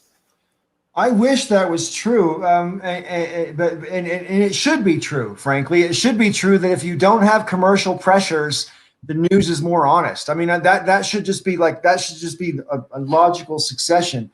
But I lived in the UK for 31 years, and I'm here to tell you the BBC is not as unbiased as it's supposed to be. And they're not supposed, and they get funding from people who have televisions, but that's a whole other issue. You know, you pay for a TV license, you pay like $150 a year to be able to own a TV set. And that money goes to the BBC to pay for public broadcasting. And it's supposed to be nonpartisan, and it's supposed to be, because it's free and whatever, it's a public service. That's the whole ethos, or it's supposed to be the whole ethos of the BBC. And once upon a time, maybe that was true. But I'm not so sure it's true anymore. And I also can say for sure that maybe it was less biased in the early 90s when I first moved there, or maybe I just was less aware of the bias because I was still pretty green in the country. But certainly any pretense of being non-biased went completely out the window with the whole Brexit thing 5 years ago. You know what I mean? I mean, they were openly pro-Brexit. And they shouldn't take any political position. That's a public service, you know? And that's the problem I have here if we tried to do something like that here, because just imagine, like, during the Trump administration, if we had state TV, I mean, it would be TASS. And for anyone who doesn't know, TASS is the television station, state-run television station, or news thing during the Cold War. So that's what the Soviets had. Was, you had Pravda was the newspaper, and TASS was the TV show or TV channel. And so it would have been nothing. It would have been Fox News. Actually, it would have been OAN. State news would have been OAN. Well, now, there's a difference between when the government is actually running the channel and what I was suggesting, where it's still the companies, one of the, all of the 6 of these companies that own all of our media. If they were forced into offering a service, that's different than the government actually running the service. So I see. Are you saying parallel to their regular stuff that they have to have this additional thing? Yeah, they can have all their channels like they normally do, but they have to have a news channel, and it has to be available to everyone, and it has to not have commercials. I mean, that's an idea. I mean, I'm willing to try that for sure. And actually, one of the things I've felt for a long time is that since the broadcasting requires a license, and so that to me, and at least when we were broadcasting over the airwaves, those licenses were generally free. So, but you had to apply for them. So I always felt like, well, that should come with, since we're not making you pay any money for them, that should come with some obligation, and that would have been a good way to meet that obligation. Say, okay, we're going to give you this free license. It's not costing you anything. However, the downside is you have to provide this service on the side. I'd be okay with that. I mean, that's kind of what NPR is, really. I think the closest thing I've seen to what Kazum is proposing is actually when people subscribe to great journalists on Substack. There are people who really appreciate a deep dive into something, and the type of journalists that can be non-biased, there's a bunch of them on Substack now that you can subscribe to their work, and it's people who are a little bit more educated that are supporting the work, and it's one of those things where yeah, if they said something that their subscribers didn't like, then their subscribers might have to take a look at themselves for a second and say, well, do I still want to support this? But by and large, they have free reign to explore whatever topics that they want to. I would say it hasn't made any of them less biased in the way that they already were. And you can see that with a few particular right wing YouTubers that have giant Patreon funding. They used to cry that YouTube pulling their ads off of their videos was a form of censorship, and that fed their Patreon subscription rates. Did they become any less biased? No, but they're there as what they were. And so when people realized that if they paid for it, they could get these journalists to just put out good content that was free of all that other bias, then they decided to pay for it. I mean, biased journalism and stuff is its own problem for sure, but I think the biggest problem we're contending with in the 2020s is misinformation. And the dissemination of misinformation is really hard to prevent with social media. And I don't really know how to square the circle, because I don't think we should get rid of social media because of its propensity for disseminating misinformation.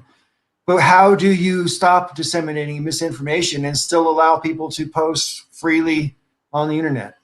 I mean, that's an excellent question. I don't have an answer for you, but I would say, and I do agree with your assertion, though, that's a bigger problem, because I think most of us are biased to some degree. I think as we can try to be objective as we want to, but our biases we're never going to be 100% free from our own biases. I don't think it's physically possible or mentally possible. But I think subconscious biases they don't even know about.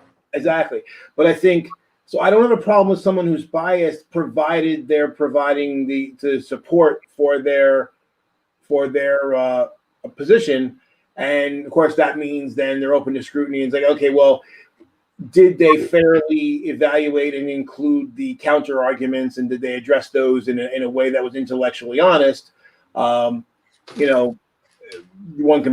something that people can debate whether or not they did that or not. But I think that's really all you can do. Because I remember, it's funny. I remember actually, Paul. I don't know. You may have been joking at the time, but I had made a video about unconscious bias, and then your follow-up video is you actually said that you didn't have any unconscious bias. And like, well, I've given it so much thought since then, Joe.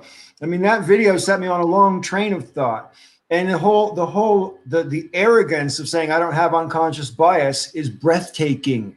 So it took me a minute to figure that out.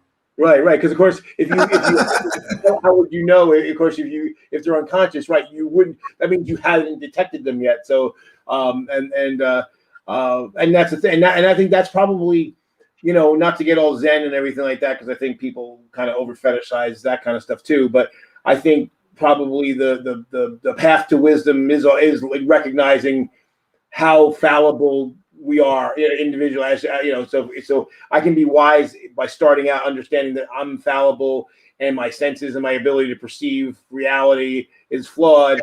So therefore, and because I have biases and stuff like that, so I can at least do my best to try to filter that out, or try to make it that my biases are backed up not just on emotion but based on evidence.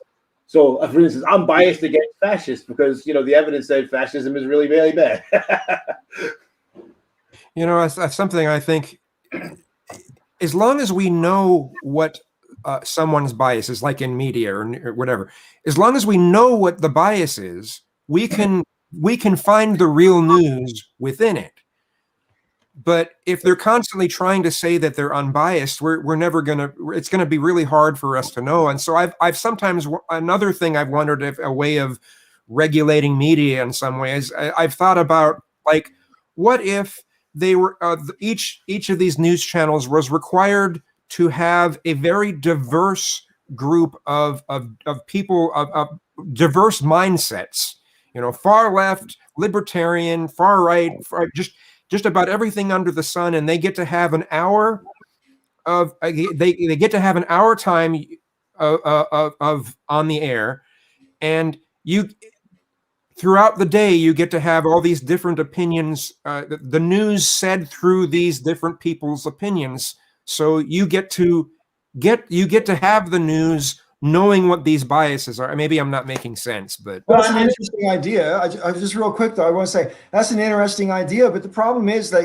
it's not in my opinion, I don't think the problem is necessarily so much recognizing the bias. In the past couple of weeks, I've been particularly interested in watching Fox News from time to time because I wanted to see, for example, I watched the whole day of the prosecution by the House managers for Wednesday's impeachment, right? And then I flipped over to Fox to see what they were talking, how are they going to deal with this? I mean, it was overwhelming evidence, right? How are they going to cope? And they basically laughed it off as a hoax impeachment trial and then went on to Hunter Biden.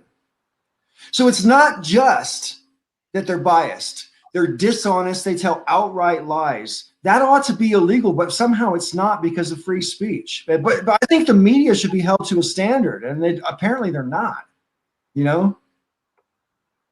How do we hold them to a standard, though? I don't know.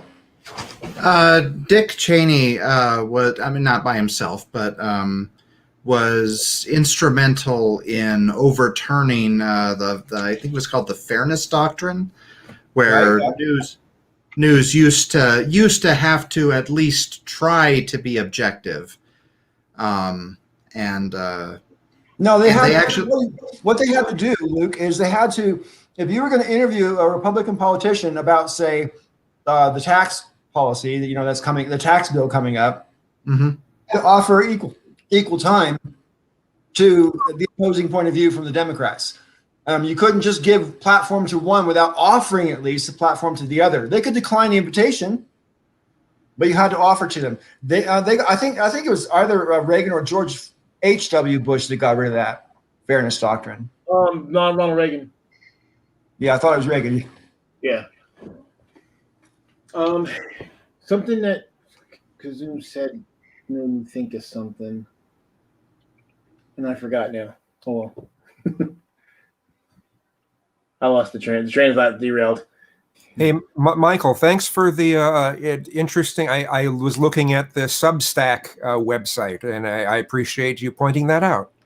Oh, I remember what I was saying. To your idea about them being required to have people of certain views, I mean, as a practical matter, it sounds nice. I think it would probably violate the First Amendment. But I get the impetus because certainly, although the other problem too is then it does open up to like just whack-a-loon shit, because then that means you got to get anti-vaxxers on there and you got to get the flat earthers, and at a certain point it just gets to be ridiculous. I think that you'd have to have some sort, if you had a requirement like that, you'd have to have them provide actual evidence, not assertions, actual evidence to support their opinion. I mean, I've had people, it's funny, I've had people present, and it shows how bad people are thinking anymore. What I think, that's why I wish everybody could go to engineering school, no matter what their profession, because I think it's valuable. But basically the idea was that they said, well, you're ignoring the evidence for whatever it was, whatever crazy bullshit it was. So, all right, well, present your evidence for the crazy bullshit. And they sent me a PragerU video, which right off the bat, it's going to be bullshit. But all right, fine. I will watch the entire video. I won't comment on it until I've watched the entire thing. So I watched the whole fucking video, all 13 minutes, whatever bullshit it was. And then at the end, I'm like, they literally didn't provide any evidence. They asserted a whole bunch of stuff. They didn't have any citations whatsoever. They literally just said, it's true that this, it's true that, or blah, blah, and they just asserted it. I'm like, these are bald assertions. This video is not evidence of anything. And the thing is, even if they had citations, the video itself wouldn't be evidence. Whatever information they cited would be the evidence, but they didn't cite any evidence at all. And I'm like, well, please tell me what evidence is here. Like, well, it's all over. No, they just say it's true that. How do I know? How do they know that? Where did they get that from? They didn't do any experiments, so where the fuck did they get it from? And people don't understand. They literally think if I find a video that expresses an opinion that I like, that's evidence. I mean, that's how fucked we are. Yeah, it's sad. It says a lot about how bad some elements of our culture has gotten. Yeah. Well, I think it's human nature to seek out things that we like, and when we find something that we agree with, we want to. I think it's just human nature to want to expose ourselves to more. You know what I mean? It's comforting. The confirmation bias exists for a reason. Yeah, but I mean, the how little critical thinking people do anymore is just I agree. And I don't know whether it was always this bad. I mean, doesn't it seem like it's gotten worse with this age of misinformation? Doesn't it just seem like that's gotten worse? Well, I think this stems back around to what we were talking about an hour or so ago about the education and how it's been deliberately kind of. I hate using the word dumbed down, but that's kind of how I feel. You know what I mean? I feel that they've deliberately underfunded education for at least the past 40 years, and they've lowered the standards because schools need to pass a certain percentage of people or they lose their funding and blah, blah, blah. So to lower the standards, so like George Carlin made this point 15 years ago, lower the standards so people get a little bit dumber. And the whole goal is that they want people who are just smart enough to, operate the machines and do all the work, but not smart enough to realize how badly they're getting fucked by the system. That's pretty much an exact Carlin quote. Yep. And that's pretty much how I feel too. I mean, I feel like, this is what I said before about the creation of middle class was a buffer against revolution. And in this sense, I think Marx is right. If you extinguish the middle class to such a point that it has no political power, and at the same time, you create this massive underclass where people have less and less to lose by revolting. They're going to revolt. I mean, They just are. Yeah, I think as far as getting worse today, it's bizarre. This is the I find the weirdest thing, and this has all happened in my lifetime, and you're in all of our lifetimes. That on the one hand, we know way more things. Like think about the state of knowledge today compared to when I was in high school. It's just so dramatic. And so what's happening is educated people are better educated than ever.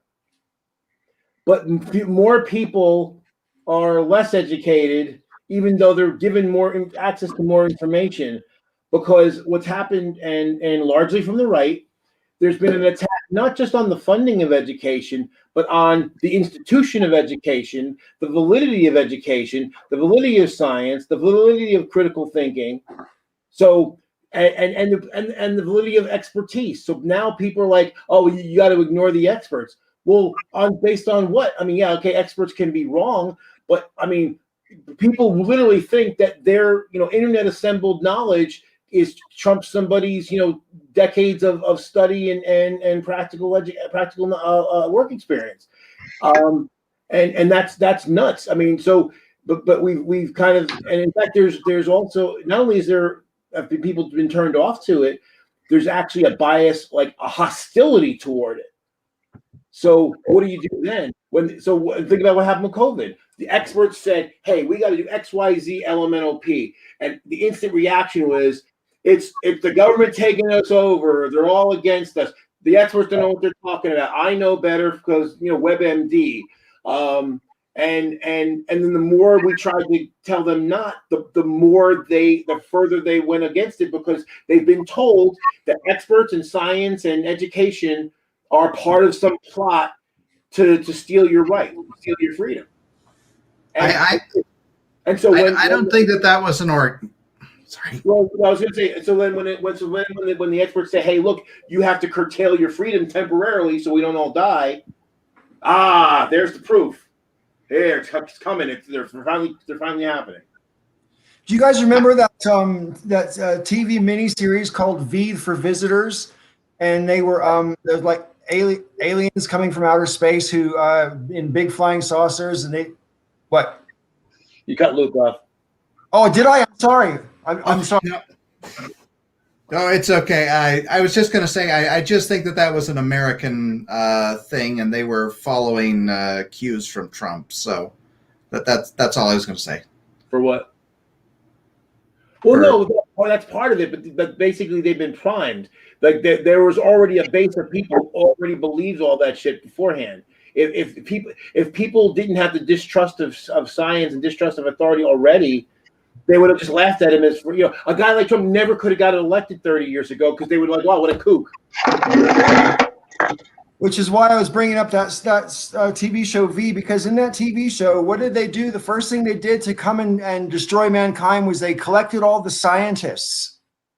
And at the time it was on, I was a lot younger back then, and I thought, well, that's a bit hokey. But actually it's really, it would totally work. Civilization would fall, right? If we got rid of doctors and scientists, civilization would fall. It wouldn't take 10 years. No, not at all. Well, and especially as I mentioned before, that video I've talked about that I did after Sandy, when like in New Jersey here, like 2/3 of the state was without, or that's 3/4 of the state was without power for 3 or 4 days, and parts of the state were without power for 2 or 3 weeks, and so people were like in a daze. No one knew what to do. There was, everything was out, communications were out, and that's when I realized, that's why I realized all the Illuminati conspiracies had to be false, because I'm like, well, if they really wanted to control us the way that the people think, they would literally just shut the power off and shut the water off, and then they're like, do what we want, motherfuckers, or we're not turning the shit back on. But to your point actually about V, the funny thing about mentioning V is that there are people who believe there are reptilian beings that have taken over the government. It's literally the plot from V. There's people who think that V was a documentary. I mean, isn't that kind of what happened in Cambodia? They killed all the educated people. Yes. I wasn't around when that happened, but no, that's generally what communist dictatorships did all around the world when they took power, was to, it happened in Vietnam too. It was, to seize or kill the educated class, because they were the ones that, again, encouraged critical thinking. And you don't want, any dictatorship is not going to want critical thinkers, because, you're going to go, hey, wait a minute. I still just find it astounding that there are so many people right now. They're mainly on the right, and I don't know what it is with this, but they think that if you deny or don't believe in what mainstream media says, that automatically makes you a free thinker. Right. Yeah, it's a negation of the orthodox. Yeah, because then they view that as orthodoxy. Well, it's the same people who call evolution a religion. That the bot said that earlier tonight. Evolution is just the religion of atheism, which is not. But yeah, you're talking about the conspiracy theory. I actually know a person who believes in that whole reptilian thing, and oh my gosh, I've had conversations with them, and I've had to distance myself, because when he goes on a tangent on that stuff, I swear my brain melts. It's horrific. Oh man, it's horrific. One of the highest viewed videos on my Got That Funk channel is the video, I think it's called Shape-Shifting Reptilian Alien Hybrids, Human Alien Hybrids, or something like that. And I did it, I believe, at the end of 2009 or the end of 2010, because do you guys remember Beware the Lizards 42? Yes, she was awesome. Right. Well, she and I had a similar number of subscribers, and I said she was way below me when I first met her, but because she was like interesting and just engaging, her subscribers were going like that, and I'm like, you're gonna pass me up before Christmas. And I kept on, like, literally, that's like coming up like to the 21st of December, and she was like 50 behind me, and I'm like, is this gonna happen or not? Am I going to be right or not?